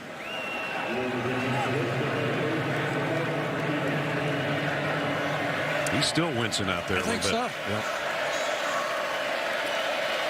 Hornsby in there as well. And he's going to get collared, brought down for a loss. First play was Peavy. It was Peavy that time at the end line of scrimmage. They could not hook him on the play, and he forced it wide. Goes off, gets pushed, and watch him just keep running, and that's enough. That's a great play. At inside tackle position, push, take your blocker and one more, and you blow the play up. This is just what the doctor ordered for A&M if they can stop a 3rd and 15. Yeah, they don't want to be in these long passing situations right now. Jefferson shovel pass to Green. He dropped the ball. I think A&M might have it. I think it's going to be an incomplete pass, though. Shovel pass Good point. inside. Yep. And Jefferson limps off. Shovel pass inside. They don't want to take a chance. It's bobble, never caught. So the punting team, it's a 3 and out. Jefferson is still limping on the sideline. And he's heading to the 10.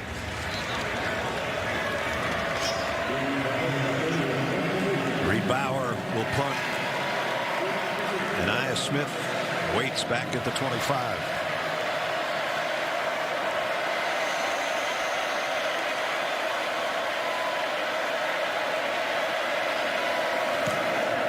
Oh, nice kick. Beautiful directional kick. Let's see where they're going to spot this. Going to walk it up around the 15, I think. Yep, they're going to come farther than that. Actually out to the 22. That's where the Aggies will get it on offense for the first time in the second half. First half game trends. KJ Jefferson 200 yards passing and a couple of touchdowns. Zach Calzada not so good, but he did look better on the final drive.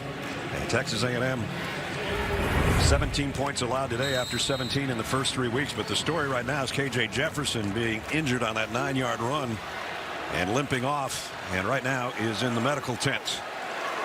So that changes the complexion of things dramatically for the Razorback offense. Right now, it's the Aggies on offense. A-Chain going the wrong direction. Drop back around the 15. Race to the ball, and if you don't run fast, you don't get to make the tackle. Greg Brooks that time, number 9, forces it first. Little short pass to the outside, forces it, doesn't make the tackle. There's going to be a bunch of guys there, and Morgan is the one to end up with the stats. They really swarm to the ball, don't they? Jameer Johnson is the guy that was shaken up on the play, and they can ill afford the Aggies having any more problems on their offensive line. Remember, they have already lost their starting center and guard. They're playing a true freshman at right tackle, and now they're going to be forced to put in on left tackle. Blake Traynor is going to come in. Traynor played right tackle last week and struggled a bit in pass protection. Now he's going to have to come and play a tougher position, left tackle. There you see him, number 53.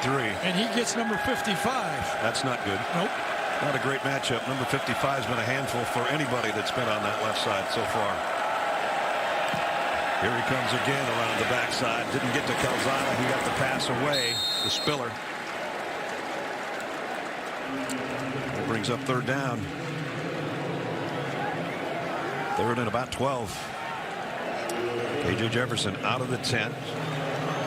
Let's check in with Jamie. Well, KJ Jefferson has come out of the medical tent. He slammed his helmet in pain on his way in, but he's emerged. He still has his helmet, which to us always means he's available. He's being consoled by teammates now. He has no sleeve or anything on that knee, which did seem to be bothering him. He's still wincing in pain, but it looks like he's going to try to stay in this game. Kendall Briles in his hip pocket, his offensive coordinator. Calzada, third down and long, in trouble. Down he goes. And it's Hayden Henry. Watch this pass rush by Trey Williams, number 55. When you're coming around the corner, you get low, real low. Watch him come around and dip and turn that corner. And then once you force the quarterback out, those linebackers are running. And they're coming in, and that time, as Brad told you, it was Henry with the cleanup. And a forced punt again.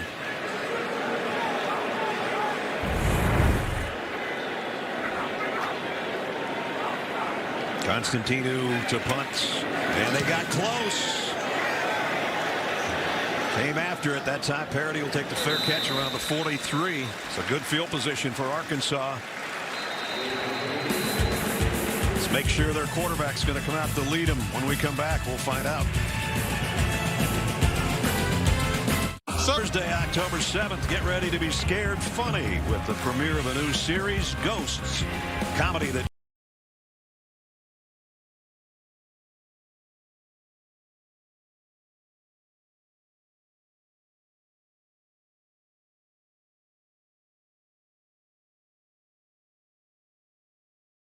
sure to lift your spirits.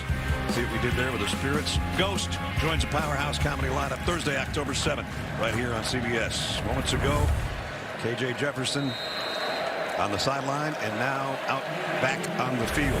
Remember, the big part of this offense that we talked about at the beginning is the threat of the running quarterback. They might have taken that away. We'll see. They will run, but it's A.J. Green, and the freshman gets about 3. A&M defense again stringing it out, running to the ball. That's how you handle this spread option offense basically that Arkansas has run. But if I'm A&M, I'm going to see and prove that they can run the quarterback right now. Exactly. It's the best starting field position, by the way, that 44-yard line, the original line of scrimmage of the day for Arkansas. On the ground, and they're back a yard. As Dominic Johnson stopped for a loss by Johnson. Johnson on Johnson. 17 points allowed when they came in, averaging less than 6 a game. 77 yards passing. It's 229 right now. Total yardage. All by far more than they've given up in the previous 3 games. Yeah, they're going to empty the backfield here. So unless KJ Jefferson's wheels are better, it's going to be a pass.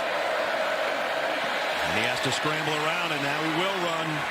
They put him down at the 48, and I don't think he wanted to do that necessarily, but had no choice. So he had the receiver to the single side that time. Before he went fade, this time he's going to go inside. Watch, he's wide open. If KJ would have hung with the play, he's got him wide open for an easy first down. Well, they wasted that great field position I just mentioned before. And again, Jefferson, after he landed, was not feeling too good right there. Bauer to punt.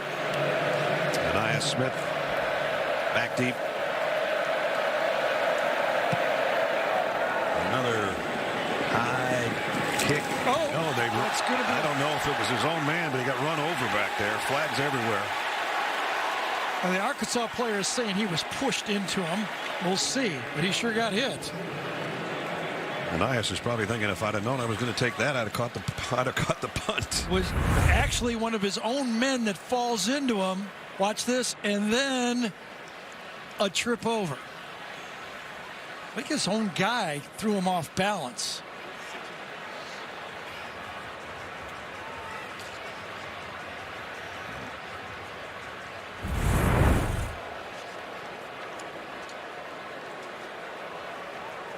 About to get the call from Steve Marlowe. Kick catching interference, number 41. A 15-yard penalty from the spot of the foul. First down. So I would say when you get this close, you got to be careful that you don't trip over somebody and fall into them, because that's what happened. That's exactly what happened.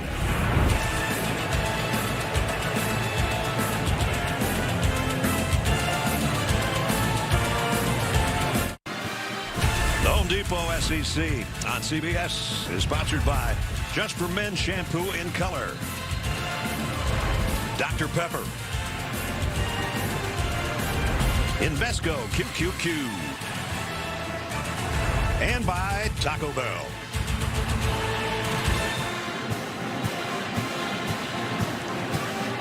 Now coming up a little bit later on, we'll have the play of the game presented by Jersey Mike Subs.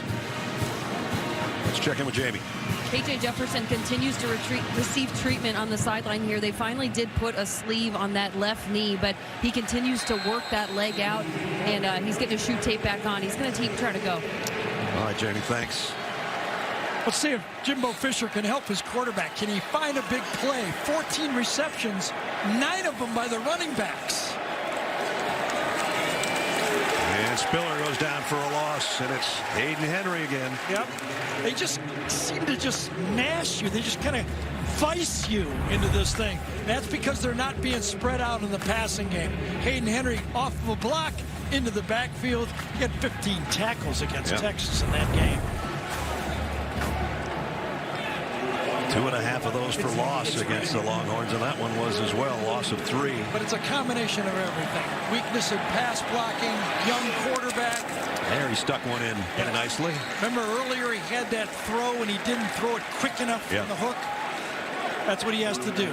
This is where I think Jimbo has to find something to help his team. Can he find them a big play? Is the tight end that we bragged about going to go without a catch all day? Well, he's been open a couple times. He has. And you've seen his reaction when he doesn't get the ball. 3rd down and 2. Spiller pops it into the secondary. This might be the play. Spiller on his way. Touchdown.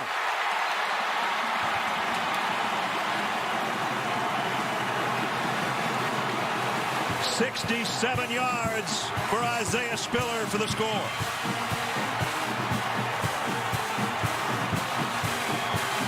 So we've been talking about the center position losing a lot of battles. Watch him on this one. Looking for a big play. And this time the push and the block, the combo block, done perfectly by the right guard, and center sprung the big play.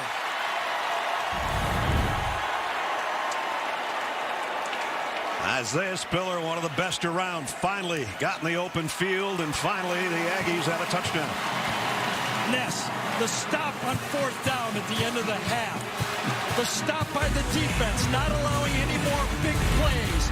And then finally, that offensive line gets it to one of their home run players, and A&M gets a big play. His 21st career rushing touchdown has made it 17-10.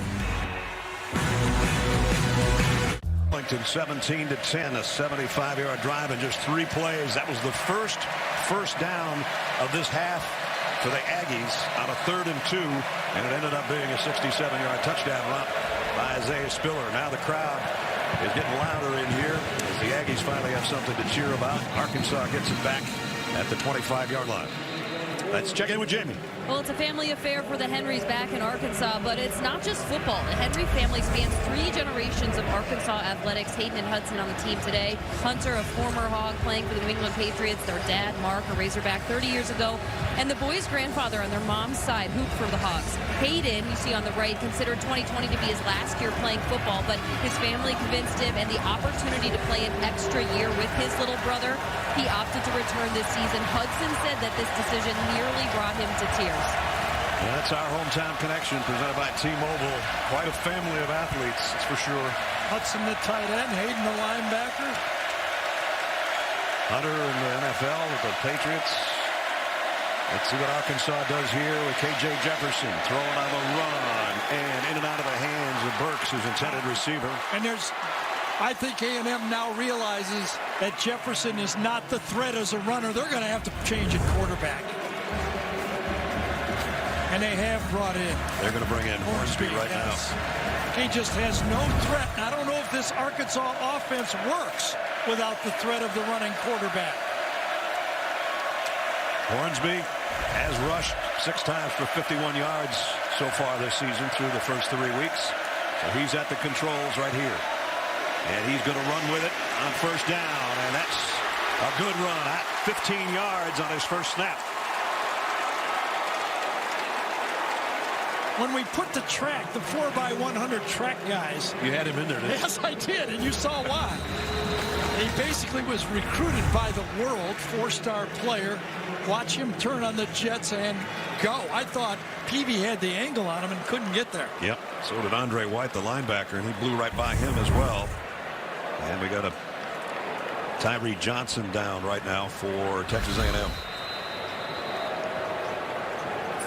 As they help him up, we'll take a break and be right back.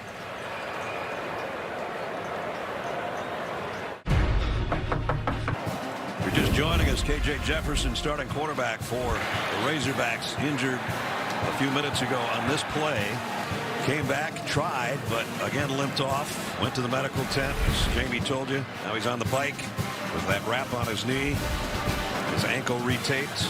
We'll see if he comes back or not. But right now, it's the Malik Hornsby Show with KJ on the bicycle on the sideline. So now both teams are playing with their backup quarterback in this game. What will Mike Elko, defensive coordinator, will he change his strategy? Will he come after him more, kind of daring him to throw the football? He's only thrown 1 pass this year. He's completed it, but it was for minus yardage. So what he did on that first snap is what he does best that we know of. From the 41, first down. He's either going to run it again or it'll be his first pass because it's an empty backfield except for Malik.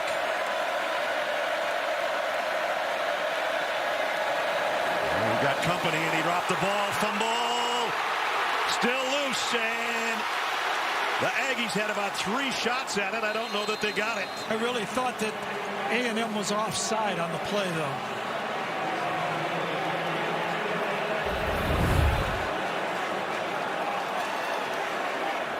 Sure looked like it. Yeah. Flag was thrown.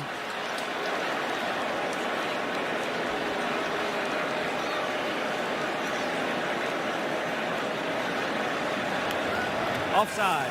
Defense number 8 in the neutral zone at the snap. 5-yard penalty. Second down. Marlon Leal, an all-conference defensive lineman, is the guy that jumped. Haven't called his name a lot. I thought it was Peavy, to tell you the truth. They called Leal maybe lined up in the neutral zone. I don't know which one they did, but I thought Peavy was offsides. Maybe they had number 8 in the neutral zone. Either way, it's 5 yards and 1st and 5 now for Hornsby. See if they change their strategy. They do have a back with him now behind him, and that'll be the carry for Smith. Nothing. No gain on the play. So a little success by that A&M offense, and I think Jimbo was right. We talked about it, but he saw it up close. That last drive, that last 46-yard drive by A&M to put points up, gave him some hope at halftime. They seem to be, defensively at least, running to the ball much better. Second down at 5. Kern, the tight end, in motion. Smith off the right side. He's got a first down. Nice play.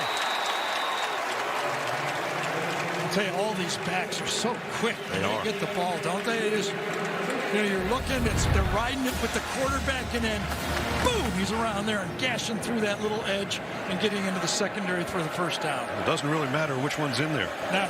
And you know, all the safeties, that time it was Richardson, they seem to take the wrong angle on these guys, both sets. Smith this time trying to pick his way on the inside. He's going to go out for a loss. Fairly hefty loss. Clemens made the play. Drops him back on their side of the 50.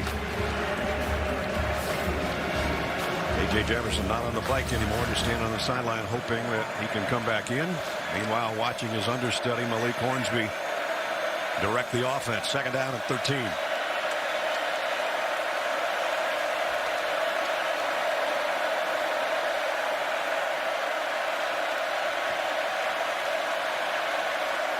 Arkansas changes things up, as does the Aggie defense. Gonna have to hurry. Did they get it away? I don't think so. And did they get a timeout call? I think the bench called a timeout for Arkansas. That'll be timeout number 1. Young quarterback has a chance to talk with his offensive coordinator while we take this break.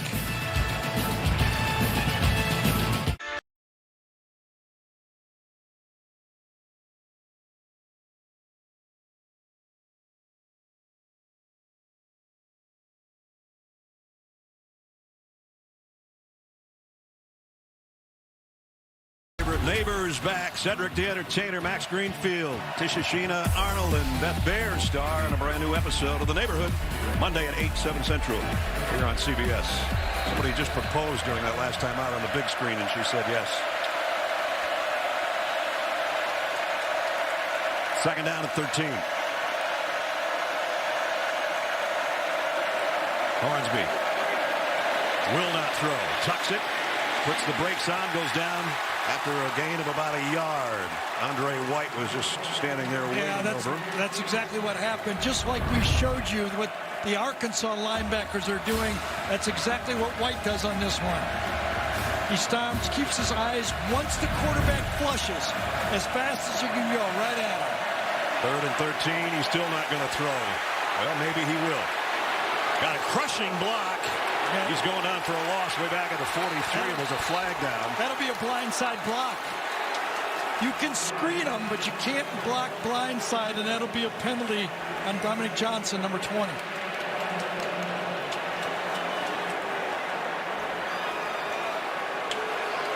Personal foul.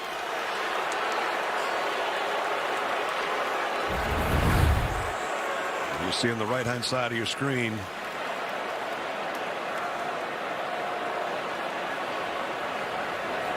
These used to be in those games you used to do, Ness. They used to have those all the time. Yeah. Great block. Well, this isn't a video game, though. No. That hurts. Oh, it's a great penalty. Personal foul. Illegal blindside block. Number 20 offense. That penalty is declined. It'll be fourth down. So it's fourth down. This is how it happens in regular speed. Just watch this.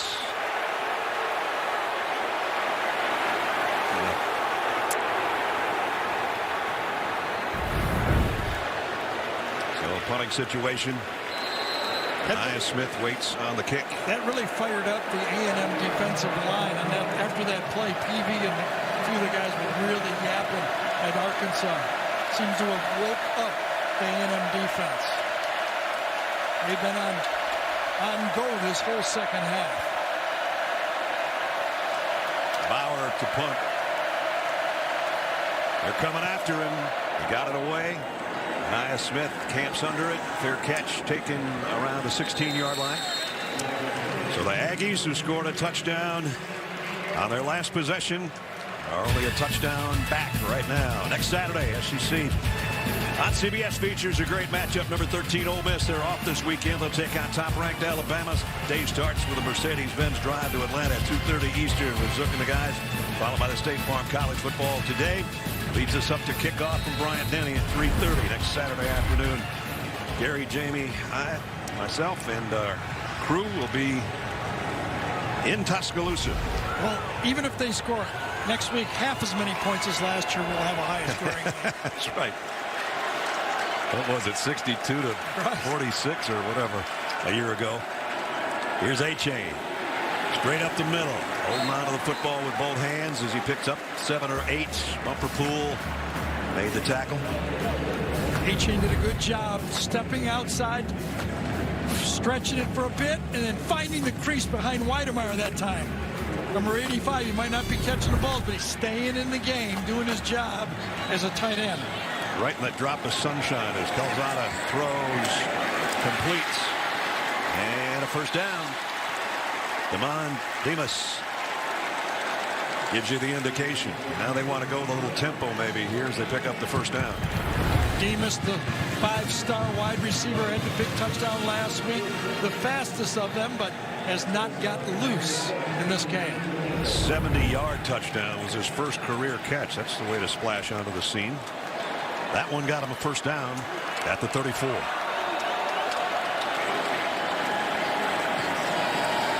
Calzada completes it.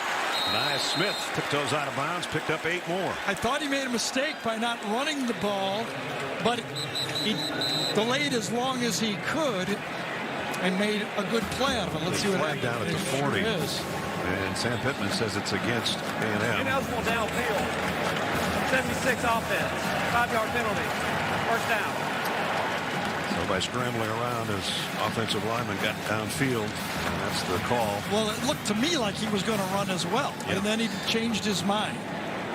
On first down, I thought maybe he'd just run it, take his 3, 4, 5 yards, but he was right. But his offensive line just couldn't wait that long and headed downfield. Big difference. Back to the 29, 1st and 15.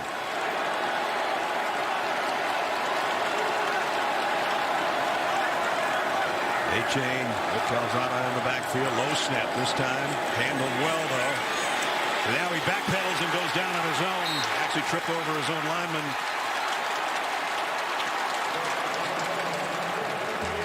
Because Arkansas only lines up and rushes 3, sometimes 4 guys at the most. This time 3 again. He's just seeing a lot of red downfield. Nobody really comfortably to throw the ball to, and he trips over trainer number 53, or is it 55? I'm sorry. It is Green. Green's over there at left tackle now. 2 55s. Yes. Tangled up, dropping the quarterback to a 2nd and 25 now. Again, 3-man rush. Calzada fires complete to Weidermeyer. There it is, finally. And you know, Kenyon Green has been playing right tackle. He had to move to right guard, but because of the injury, now they've moved him to left tackle. That matchup has been bothering them, and Green is doing a good job in buying enough time to finally get the ball to their playmaking tight end. Maybe we'll give them an opportunity to pick up a first down. They have 2nd and 25, so now it's a more manageable 3rd and 7.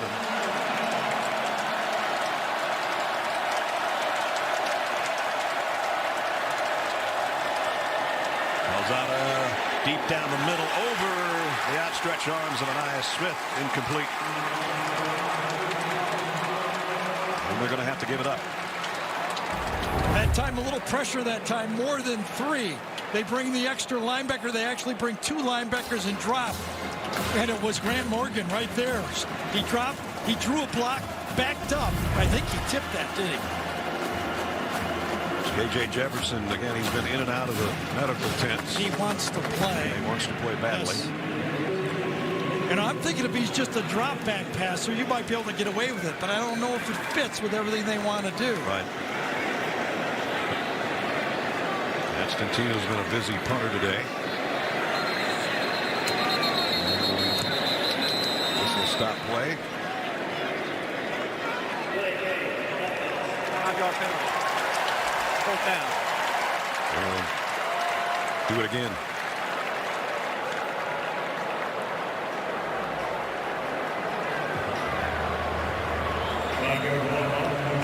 It does feel, though, Ness, that the Arkansas passing game with Hornsby in there is not much of a threat. No.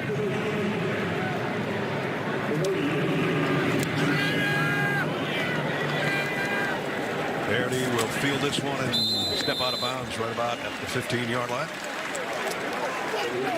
43 seconds left in the quarter. It's back to the Hogs offensively. And back to Malik Hornsby.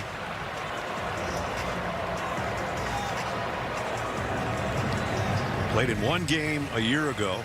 Got a couple of snaps against Auburn. And called the duty here today because of KJ Jefferson on that scramble 9-yard pickup when he was shoved out of bounds.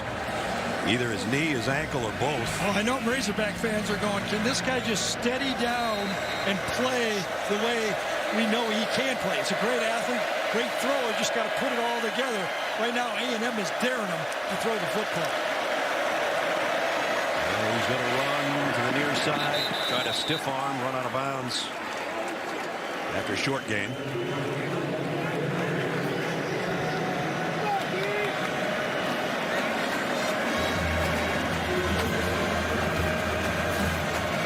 Second down and 8.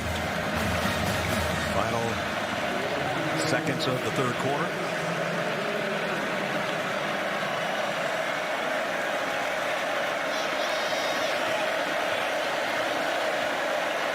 Moves Warren Thompson in motion. Smith straight up the middle. And Smith still going. That's a huge play for Arkansas. Is it ever? Have not been able to find any success. And it's the running game. Remember, Spiller helped out A&M with that long run. And right when Arkansas needed something they could hang their hat on, they get a first down with the run game. A 19-yard pickup to close quarter number 3. Trelon Smith with a big gainer. 17-10, the end of the third quarter. Big fourth quarter coming up.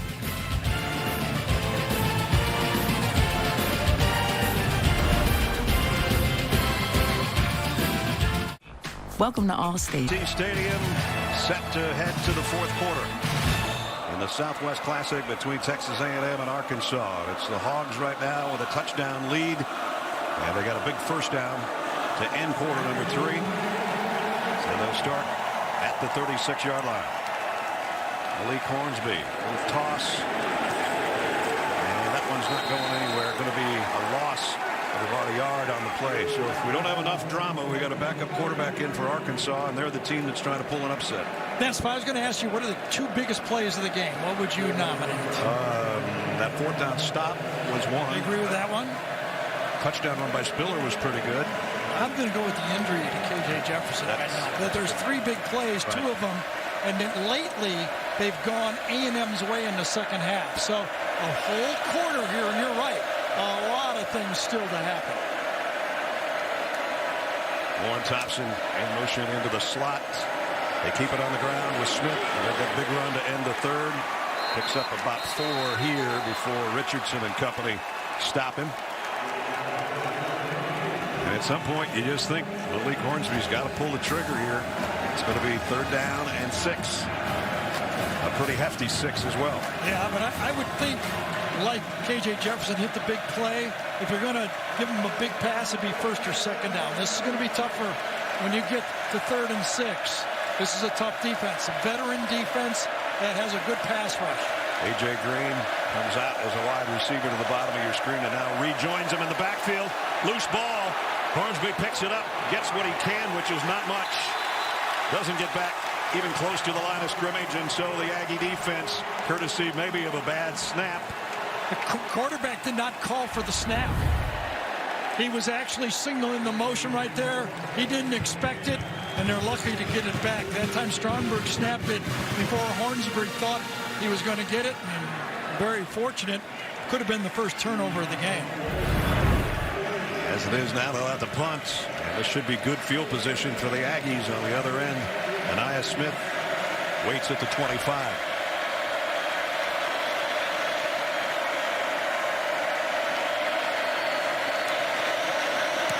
Bauer again hits it way up in the air, and Smith has to take a fair catch call around the 21-yard line.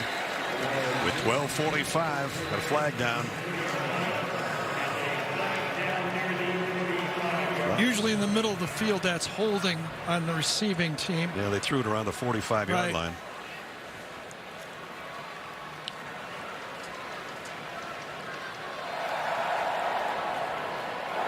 During the kick,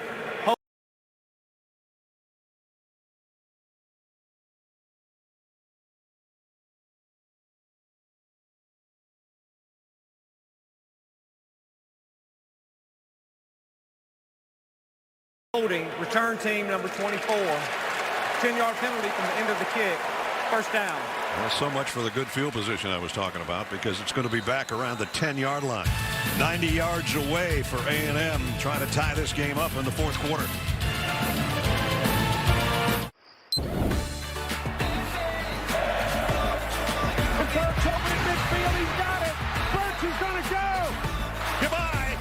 A.J. Green, touchdown, Arkansas. And now they've got him from behind. Trey Williams. This might be the play. Spiller on his way. Touchdown. And here in the fourth quarter, it was a 17-0 jump start for the Hogs. Treylon Burks, 160 yards, and that long touchdown that you saw. KJ Jefferson injured in the third quarter. Isaiah Spiller with that touchdown run. That's where we sit. 12:45 to play in regulation. And 90 yards away from the Arkansas end zone are the Aggies, working from their own 10-yard line.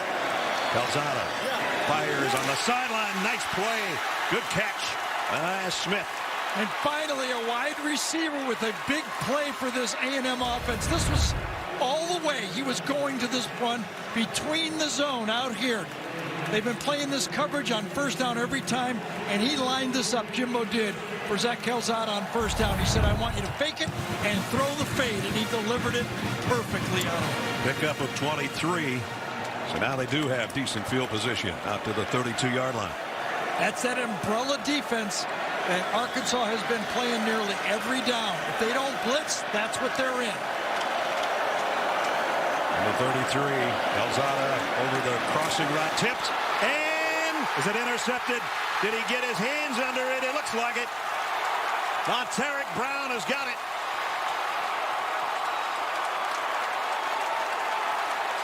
Oh, it's close. He's real close to the turf when he actually ends up with the ball. He gets his hands on it before the catch. But does it juggle? Does the ground move the football? There's the tip and the second tip and then the diving attempt. I think he controlled it. I think he did. That's going to count as an interception in my eyes.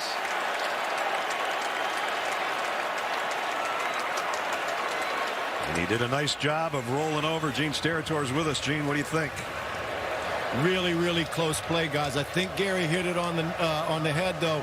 It appears to me that he has firm control just before that football hits the ground. We do see movement, though, when the ball hits the ground. The decision replay needs to make, though, is that possession or firmness with his hands before it touches the ground in his control. If it is, then that movement is just part of the process with control and not something that they would overturn. It's really tight. The ruling on the field is interception too. I think that means something. So it must be clear and obvious for them to overturn it as well. Gene, is this just eye of the replay official? Well, with this one, I mean, either way he goes, could he make an argument? Yeah, I think he can, Gary. My feeling, though, is when we look at this and see secure right there possession, so yep. Now you have slight movement, but it doesn't disengage from his hands completely. Yep. It moves inside of his hands. So to me, that's movement with control. Yes. Perfect. Stan Murray is our replay official, as Steve Marlowe's over there to have a look, and we'll know shortly. Action stopped at the 12-minute mark on what would be Monteric Brown's second interception of the season if it holds. Here's a call. Nope, going to go back in one more time. This pass initially just skipped off the helmet, I think, of an offensive lineman to start the ball fluttering and the opportunity for the pick. It does. Yep, it goes right off the helmet of center, Foster, number 61. That's a low pass. It is. Well, at one point, Steve Marlowe came out of there with the headset off, and he's back at it. He had good protection, just a little bit of a low throw, and that cost him on that one. Right now the ball is sitting at the 48-yard line, which is the spot of the would-be interception. It was, as Gene said, ruled an interception on the field during the play.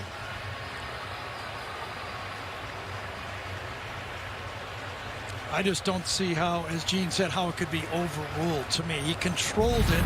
It touched the ground. It moved, but it was controlled. clear and obvious to overturn, not for me. Yep. And of course, the guy that threw it is anxiously awaiting as well, Zach Calzada, and on the left is the guy that made the great attempt or did get the interception. You can tell by Calzada's face that he knows it's an interception because the referee just ran right by. After further review, the ruling on the field stands. Arkansas ball. First turnover of the game. A costly one here in the fourth quarter. Yeah, it was a bit self-inflicted, too. The pass was too low. You could see it if a lineman reaches his hands up and gets it. And when you throw it that low, that's on the quarterback.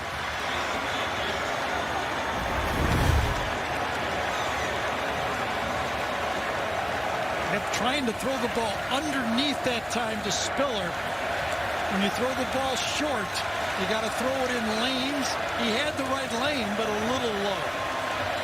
So now the offense of Arkansas has got it in Aggie land at the 48-yard line. With Malik Hornsby, their backup quarterback, in for the injured KJ Jefferson. Arkansas has punted the last 4 times they've had the football.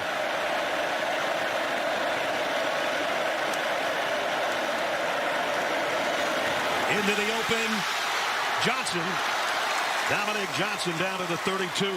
First time the zone read actually broke for number 4.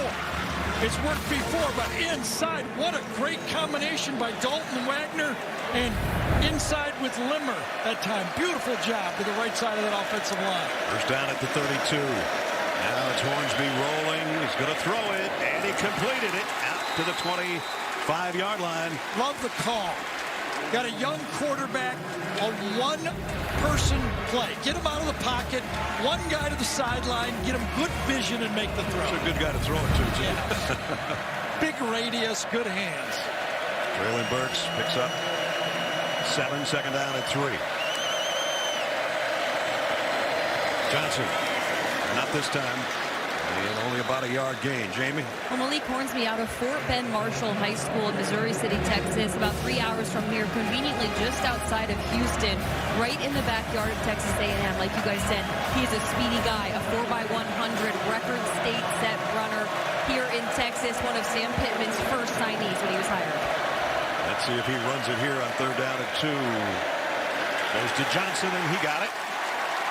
Big first down. Everyone counts. Well, 3 big first downs on this drive with the run on first down and another run here. Getting it, they're taking clock off. And remember, even if you don't score a touchdown, a field goal is big in this football game.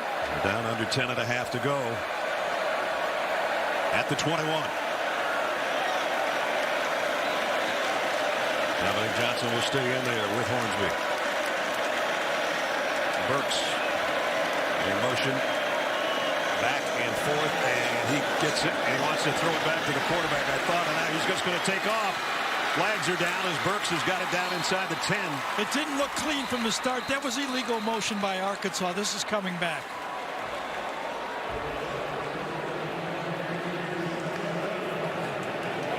New quarterback. Offside. Defense, number 92, in the neutral zone at the snap. The penalty is declined. They call the penalty on Peavy. They got it. Peavy got away with one before, but this time I thought the way the motion went back and forth, this was going to be obviously a pass by Burks. Let's see if Peavy moves. Yes, did. Just in the neutral zone. Good call. I missed that. Burks made it into a 14-yard gain. Yeah, smart play. Not there, not a home run. Make the play. First and goal. Razorbacks. From the 7. Hornsby throws on the run, in and out of the hands of his intended receiver. And it was Crawford. Tried to get up there and hold on before he hit the sideline. Couldn't do it. He fired that ball. That would have been almost an impossible catch. Coming out on the run. You know he's got everything going, all that emotion in his body, and he fired it. It was by him before he could get his hands up. Second and goal. Hornsby, empty backfield. Got Dominic Johnson out on top of your screen. The running back is a wide out. Tight end in a slot that way. Basically 6 men in the box. They're discouraging the run by the quarterback. Here they come. Hornsby takes off. Great speed to the edge. What a collision at the 1. And a little jawing going on now at the 1-yard line. Well, as Jamie said, and we talked about before, Hornsby with the great speed outran the pursuit. It was stopped initially, but his speed beat the defense for A&M that time. Antonio Johnson is the guy to put the shoulder in on him. It's at the 1-yard line, just outside the 1. Third down and goal. Biggest play of the game so far. Oh, gee. Oh, now it's not at the 1. It's at the 6.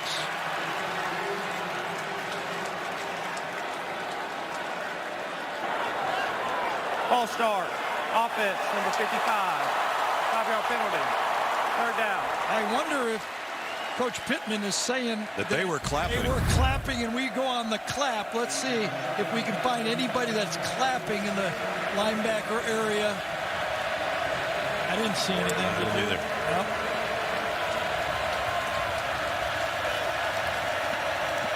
Now, are you brave enough to throw the ball? Because I don't know if you can run the ball. I mean, you got speed, but I think it's got to be one of those run-pass options. Third and goal just outside the 6.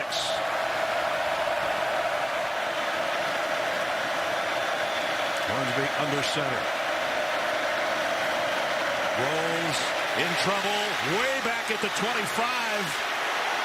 Now comes forward and fires to the end zone. In and out of the hands of the tight end. Blake Kern actually got his hands on it and couldn't hold it. Yeah, I thought this was, putting it up for grabs for everybody on the play. But then, as you said, it could have been caught. Kern could come down with this ball and save the play, but he does not catch it. That's a catchable ball. I don't know who he was throwing to, but it was a catchable ball. Might have been the deeper guy in the end zone. At any rate, it's going to force Cam Little try a field goal. Big stop. Big one. Big stop by A&M defense, helped by Arkansas. 24-yard field goal is up and good.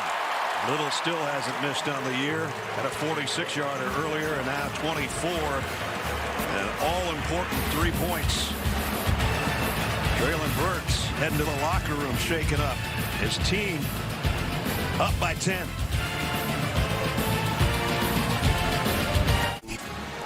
The Home Depot SEC on CBS. Sponsored by Allstate. Coors Light. Nissan. And by the Home Depot. Big interception by Brown. And it turned into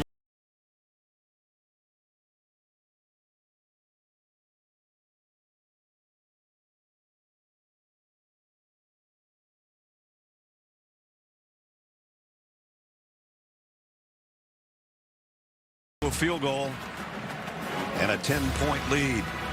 Our AT&T 5G pylon cam has been so helpful on some big plays today, and right now the Aggies standing on that goal line awaiting the kick.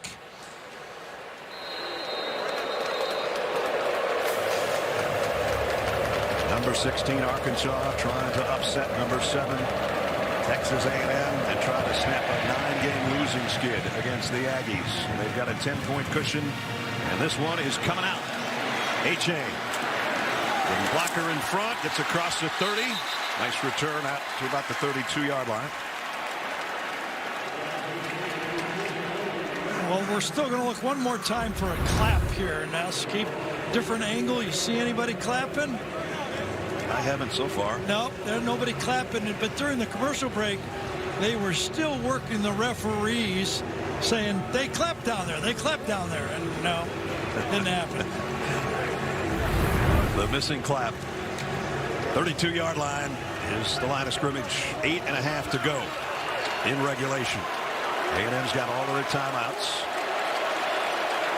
Plenty of time they can get something working. Calzada deep down the middle, in and out of the hands of Weidermeyer. Defensive coordinator Barry Odom, ex-head coach at Missouri, is calling the defensive signals. Got a 10-point lead now. He's got his defense trying to get two big stops and get this game. Weidermeyer slapping his helmet. I think he thinks and knows that he should have had that ball. They haven't targeted him often. No, one catch, but that one was catchable. No, I think he thinks he dropped it. Second down. Calzada. Gonna run with it this time. Gets what he can. Got about 8. Hayden Henry, there's a flag down. I think we're going to holding in the backfield. There's Barry Odom. Offense number 55. 10-yard penalty. Second down. Talked to Barry Odom about Zach Calzada. He said, I know all about him. He came to my camp, and I recruited him hard. Really? From the Missouri.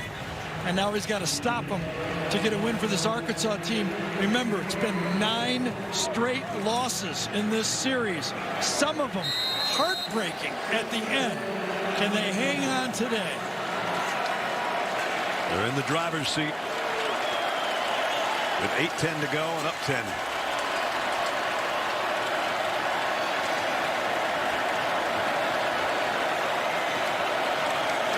Calzada double clutched in and out of the hands of Weidermeyer again. Incomplete. Monteric Brown was back there with the big tight end.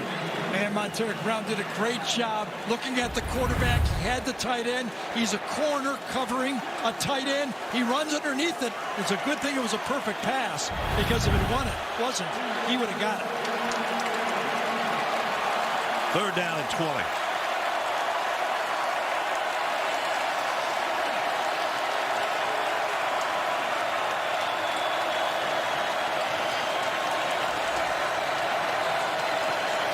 Here comes the pressure immediately. Little dump off to A-Chain. He got about half of what he needed. It's fourth down. So that ball went exactly where Arkansas wanted the ball to go. They drop back, 3 deep, 8-man drop, force it to the running back, and rally up, corner him in, and force the punt. And what little pocket there was, Trey Williams took care of in a hurry. He came flying around that corner again. He's been the story of the game, really, hasn't he? Yeah. I mean, they had to force and move their best offensive lineman, the left tackle, just to handle him. And he hasn't. This is a wobbly punt. Parodies have to get out of the way of it. It's going to take a great roll for the Aggies, though. Down to around the 11-yard line. 7 minutes, 4 seconds remaining. Fourth quarter. That was a tough one for Arkansas not to catch. Cost them 15 yards. When you're DMC game changer. This guy on defense can change a game. Sure Number 55. He created a pressure point for this A&M offensive line. He's gone against 3 guys over there. Johnson, Trainer, and now Green. Not only has he flushed a few, got a couple sacks, but he's also forced 2 holding penalties in the game. Trey Williams having a great job defensively, and now back to the offense. Another guy that might be a game changer. Looks like the starting quarterback is back in, injury or not. There's KJ Jefferson. And I think this is all about ball handling. I think Arkansas is saying, if we don't turn the ball over here, it's going to be tough to lose this game. They want their ball handler, get the signals right, the snaps right, and everything. And the snap's good. The handoff's clean. Dominic Johnson for about 4. So right now, A&M has to read this. They have to read it just that way. Like, he's in there to ball handle. He's not in there to run. So we got to play the running back, not the quarterback, right here. Again, the clock is a factor. Now to 6:40. A&M's got 3 timeouts. If he keeps it and burns you, you got to live with it right now.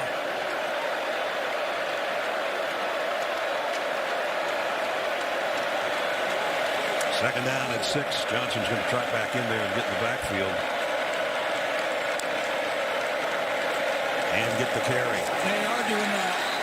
He's keying on Dominic Johnson right now. No threat of the quarterback run has allowed those guys up front, as Brad said, to tee off and just look for the ball carrier. They're bringing the safety up into the box. It's basically an 8-man front. And that's 3rd down and long, so let's see if KJ Jefferson's going to throw. I'll tell you what he's going to do. He's going to go to this clock all the way down to about 4 or 5 seconds at most. Remember, Treylon Burks, his #1 receiver, has had a huge day. Was taken to the locker room.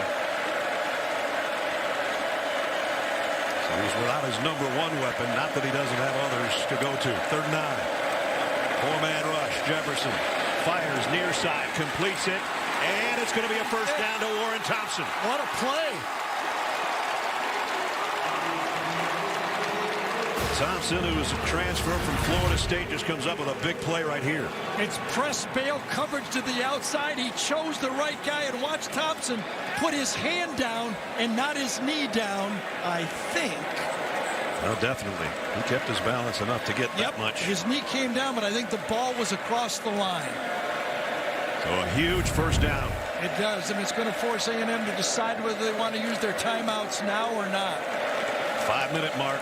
If they don't, it'll take 2 minutes off the clock. And Jefferson's going to run. He didn't want to do that, but he got 4 or 5. Yeah, but right now it's ball control, ball security. What's at stake? 12th straight win for Texas A&M, but Arkansas would be the first win over A&M in the last 9 tries. I think more importantly, 4-0 start, and you're saying, all right, Alabama, we're on your tails a little bit in the West. So a start of opportunity, if they can finish this off, becomes a season with a lot of hope. No doubt. 2nd and 6. Blitz from the corner. And a tough yard. And that's about it for Smith. Now we're down to 4 minutes. Jimbo's holding on to those timeouts. Remember, it's a 2-score game. So what do you got? What do you got, Kendall Briles? What can you come up with right now? Anybody's available. KJ Jefferson says, I'll go 45 yards with a bad knee.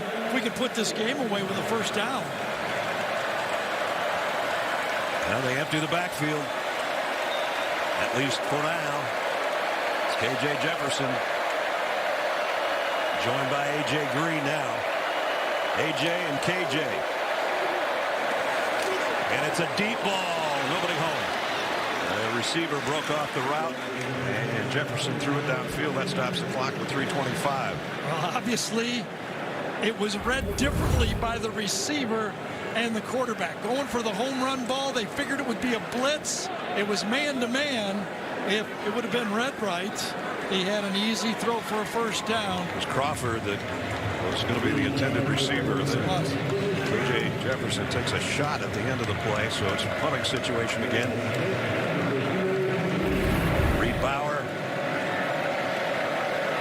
As you look behind Bauer, and the sunshine down there on the other end, Ainias Smith.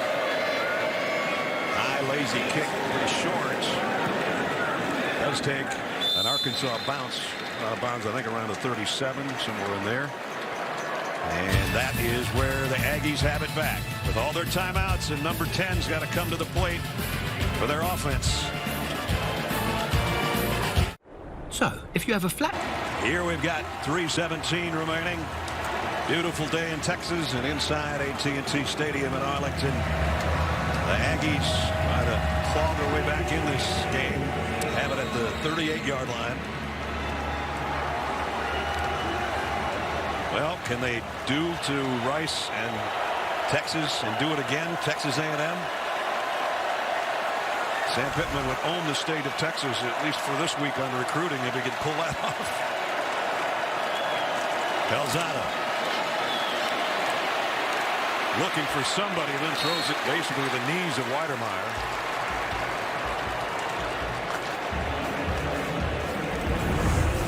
Looking around again, just a 3-man rush again.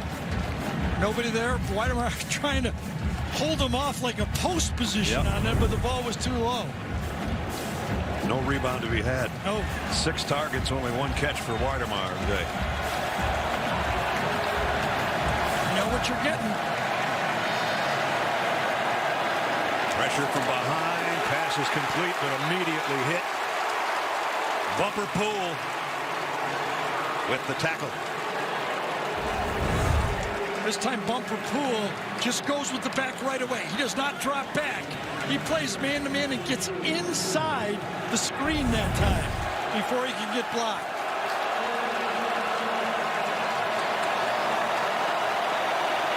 Calzada's going to run with it this time. Trying to get to the first down marker. He's about a yard shy. Grant Morgan made sure he didn't get that 1 more yard, and it's 4th and 1. Morgan coming across. No matter what, even if they pick up first down, it buys time for the Arkansas team. So now they're in a shotgun, though, on 4th and 1, and there's movement everywhere.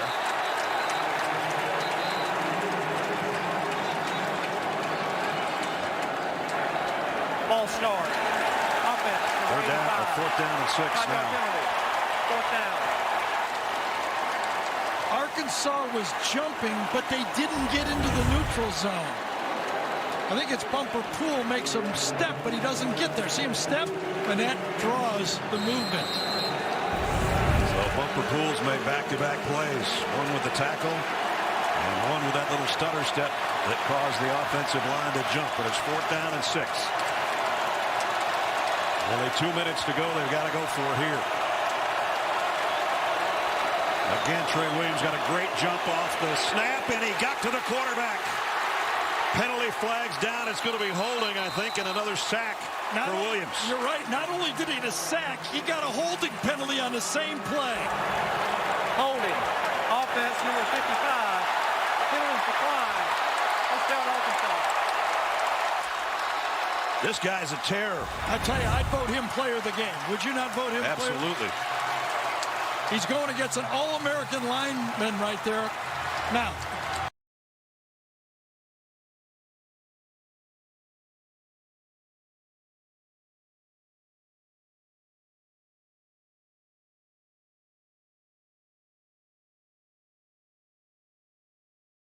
admittedly, he's played right guard and right tackle, but at left tackle, he could not handle 55. I want 55 on my team. And Sam Pittman says yes. Sir. Sir. As Sam told us when we were talking to him, I know they offered it to other guys. I wasn't their first choice, their second choice, or their third choice, but I think I was the right choice. And as Jamie said earlier, wants to make this his last job, his first head coaching job, his last job. I tell you what, they might meet the plane in Fayetteville when these guys come off tonight. What else is? I think that's pretty much assured. Well, if you're not at the Catfish Hole, you're probably going to be at the airport. Yep.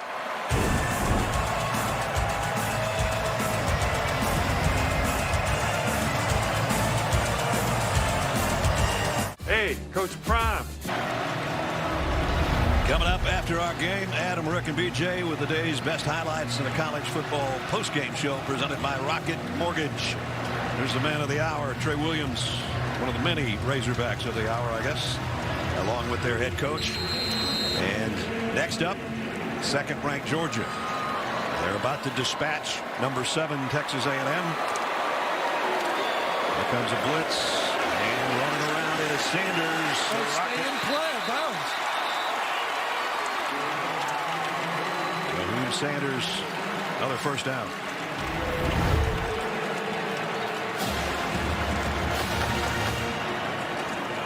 Bounces it outside. You like to see him slide right there and just stay in bounds after the first down. So they routed Texas, a ranked team.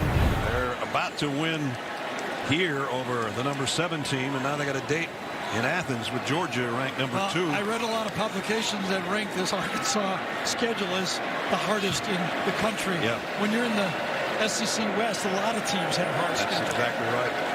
But what looked like maybe not a big deal to Georgia fans, now they're looking at that going, uh-oh. Right. These guys are pretty good. And they are pretty good. Timeout, Texas A&M. Be back in 30 seconds here in Arlington.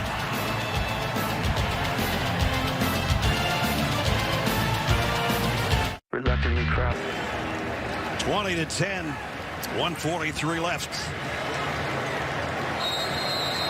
You know, we talked about all the big plays that Arkansas had in the first half, but really, A&M defense done well enough. They just didn't score enough points today. We talked about Jimbo, and I said, you need points, right? And he said, absolutely. We can't depend on a low-scoring game. KJ Jefferson, look at that struggle for the first down on a bad leg. You think he wants this win, like Gary said? I think so. Yeah, right now, he's willing to say, I don't dodge safeties. He goes right at him.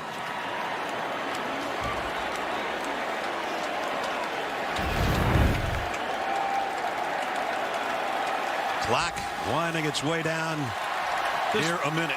Just remember, they've held this A&M offense to under 300 yards. In modern college football, that's quite a task.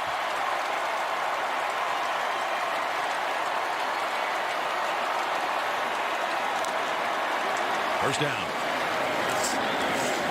And a pickup of a couple, and we're under, I was going to say under a minute. We're right at a minute. That's Texas A&M's final timeout.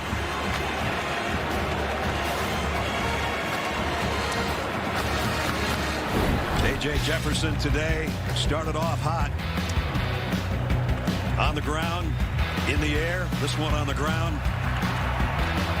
He did that very well before he was shaken up in the third quarter, but man, he's put some dimes out there for his receivers today too, especially Burks. And this was the play where we thought maybe we wouldn't see him anymore today, but he has wanted to get back out there. He's worked at it, ridden the bike. And then just moments ago, when they needed another first down, as Gary said, I don't care about a bad leg or not if I win this game, and that's what he did to get the first down. He sure was pushing with that bad leg, wasn't he, on that one? So the Aggies are out of timeouts.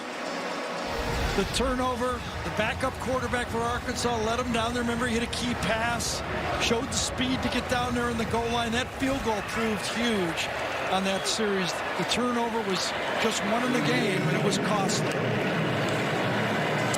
He's going to run it again. And again, he goes for positive yardage. Picked up about 5. Well, let's talk about... Barry Jones is loving it. Arkansas class of 64. It's been a while. 9 straight. That's a big smile. Steven's son there with him in his booth. They'll be in the booth for Monday Night Football as well against the Eagles. So A&M has to refocus. They're coming up. They got to win. They get Alabama coming in a couple weeks. Remember, it was expectations for that side. Now they've got to fight hard to stay relevant. That last time out as Jefferson takes a knee, I got a text from my friend Justin Moore, country music superstar with a big WPS. Woo Pig Suey. You got it. And how about it? 4-0 for the Razorbacks, as they upset the Aggies and end a 9-game losing skid against Texas A&M. One more thing about Sam Pittman. Remember, the last 2 years before he came, he did not win a game in the SEC. And those seniors stuck it out, and now they're being rewarded today. Now they won't be number 16 in the rankings tomorrow. They will move up considerably. Texas A&M will take a dip from number 7 as they fall to 3-1. And the Razorbacks of Arkansas, for the first time in 5 years, were 3-0. They hadn't been 4-0 since 2003. And the Southern Classic, in their case, is a classic for the trophy case. Big win.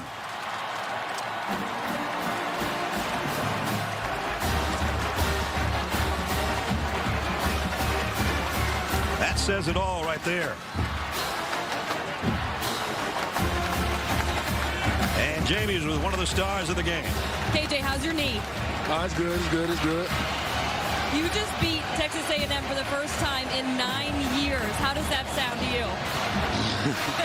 It feels good knowing that the preparation that we put in the offseason coming in, everybody get extra work.